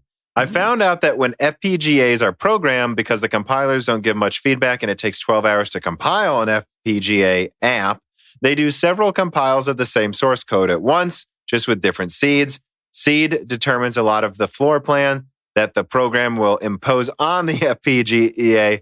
And even though the source code is identical, different seeds will have different top clock speeds. So they basically use evolution and random mutation to optimize FPGAs. Dan, isn't that cool? That is cool. That's a fun design process of just doing a iterative design, so you don't actually have to think or figure out why something works. Just fuck it. One of these will work. Yeah. Do you have anything else to add to Carbon Cry's Isn't That Cool, Dan question? No, I feel like Carbon Cry likes doing this, though. So thank you, Carbon Cry. Yes. I will admit that I'm pretty tired at the end of this recording, and that that was a bit technical for how tired I'm getting. Same here, but I think I got it. Yeah. Well, that's it, Dan. We covered it all. We covered that. I have another interesting guest lined up. Several actually coming after this. A reminder that, as usual, that this is fan supported, that you get this podcast early and ad free, the ability to submit reader mails, the ability to listen to Die Shrink, a Patreon only podcast. Flyover States early and ad free. Remember to subscribe to that. And also every now and then a hits and gems or other little piece of content only for patrons and access to the Discord. So there's quite a bit you get for supporting us if you can. You notice there's barely any in-video VPN ads. There's zero because I try to make this fan supported. So yeah, look for that. And remember to subscribe to this podcast feed on Stitcher, Spotify, Apple. We got in the top 50 technology podcasts last week, Dan. If we can just get everyone who listens on YouTube to subscribe, we could legitimately become the #1 technology podcast out of nowhere. And then they would all have to bow to the will of Moore's Law is dead. But we get a bunch of new people, joking aside. I guarantee they go, who the heck is this? And start listening. Well, and if it jumped to #1, I think that means that according to the Apple store, the rest of the tech podcasts just have to delete their stuff, right? Well, the hardware ones. Hashtag delete your account. Yes, exactly. That's right. They have to send us a ARM Apple architecture powered laptop for free if we get there. And then, we can do all types of stuff with that, Dan. Yeah. It's not going to run Windows anymore, so I can't even run Windows on a MacBook anymore. Yeah, that's true. I haven't really considered that. They just confirmed that recently, by the way. That's not a news story. Yeah, I know. But I mean, it's common sense, I guess. That would mean if I ever bought an Apple product, I would need to use their shitty OS. That means I probably will never buy another Apple product. Well, guys, that's going to do it. That's about all we got. Dan's dog is definitely trying to get his attention right now, rolling around like an idiot back there. I don't know, Dan. Any last words? Anything to say to the adoring fans? Or should I say the fans, half of which seem to hate us sometimes. Thank you for listening, even if you hate us. What a nice note to end on. All right, thanks for listening. Bye, everybody. Bye. The following podcast was brought to you by the YouTube channel and website Moore's Law is Dead. Moore's Law is Dead and Broken Silicon are trademarks of their creator, Tom. That guy is me, and I am indeed the creator, editor, writer, and showrunner of Moore's Law is Dead podcasts, videos, articles, and other media. However, Moore's Law is Dead is a team, with Broken Silicon co-hosted by my brother, Dan, audio editing by Gerard Cortez, and select technical editing by Carbon Cry. You can find all of our information, including how to get a hold of us, at www.mooreslawsdead.com. And if you are a fan and would like to send mail or other hardware, please mail parcels to Moore's Law is Dead, P.O. Box 10468, Peoria, Illinois 61612. And speaking of fans, without exaggeration, the patrons are solely responsible for the continued distribution of the content you just listened to. And so if you have some extra money, but only if you do, please consider supporting us. For just $2 a month, you get access to the exclusive podcast Die Shrink, voting on subjects of future podcast episodes, the ability to have your questions read aloud on Broken Silicon, Die Shrink, and Loose Ends, and of course, the Moore's Law is Dead Discord full of like-minded people who would love to meet you. I am one of them. The Discord is only at $1, and at higher tiers, you get access to ad-free episodes of Broken Silicon, the back catalog of Flyover States podcast, thanks in the credits of videos and podcasts, and other perks as well. And if you cannot afford to support us, please just share Moore's Law is Dead videos and podcasts with friends and family on social media and Reddit. And give Broken Silicon and Flyover States a 5-star review on Apple Podcasts. All of this really does help so much more than I think anyone realizes. If you'd like to advertise on the podcast or a person of interest who would like to be a guest, please reach out to the email address mlhbdead@gmail.com. But as I said, this podcast would not be possible without its fans supporting it. And so now it is time to give a personal thanks to the greatest of the fans. The following supporters are at the 10 gigahertz or higher producer levels. Bootman, Carbon Cry, Dean, Benny Berlin, Justin Yunt, Thomas Rupp, I Love You, Lynn and Jim Bollocks, Joshua Albin, Muhammad Al-Kawari, Frederick Lau, James Krasta, Justin Parrish, Zachary Martin, Terrence Herod, Brad Bedlin, Phil S., Thyrister, The Ninth Dude, Greg Renegar, TSPCFS, Chrysantine, Night Rogue 77, The Mechanical Philosopher, Lebo King Kilo, Fatboy Diesel, Daniel Hyde, Matthew McMullen, Christoph Novak, Jack O'Neill, Matt Salem, Aaron Close, Sexy, VI Pass, Heather Sadler, Isaiah Gosner, Olethros, Telos, Hey There's a Kitty, Greg T. Wanchuk, Jacob Barber, Exoti, Hector Santana, Matthew Lane, Joe McMorrow, Jan Rauner, Rubber Duck, Street of Full, Allie Robertson, Eric Jackson, Jonathan, Job, Evan Dingle, Dominique Cox, Stefan, Original Ross, Wayne, Sam MacArthur, Total Silo, Sol Connor, Michael Costa, Andrew S., Blake, Aaron Keith, Carrie Baldino, Endless Loggins, Tom Sanfilippo, Justice Brennan, Ivan K., Trevor Powers, Garrick Scholl, Alenia, Joshua Staveness, Daniel Nishbal, Franco Frederic, Hardware Numbers, Alex Carrastillo, Dark Rain 2049, Leighton Perry, Mac, Carlos Valdez, Carnivore Bear, Macdo226, Neil X01, Slicky, Warrior JR 89, David Cowden, Ricky Tan, Garanadin, Patrick JS, and Justin Staples, and thank you to Sahara for the music.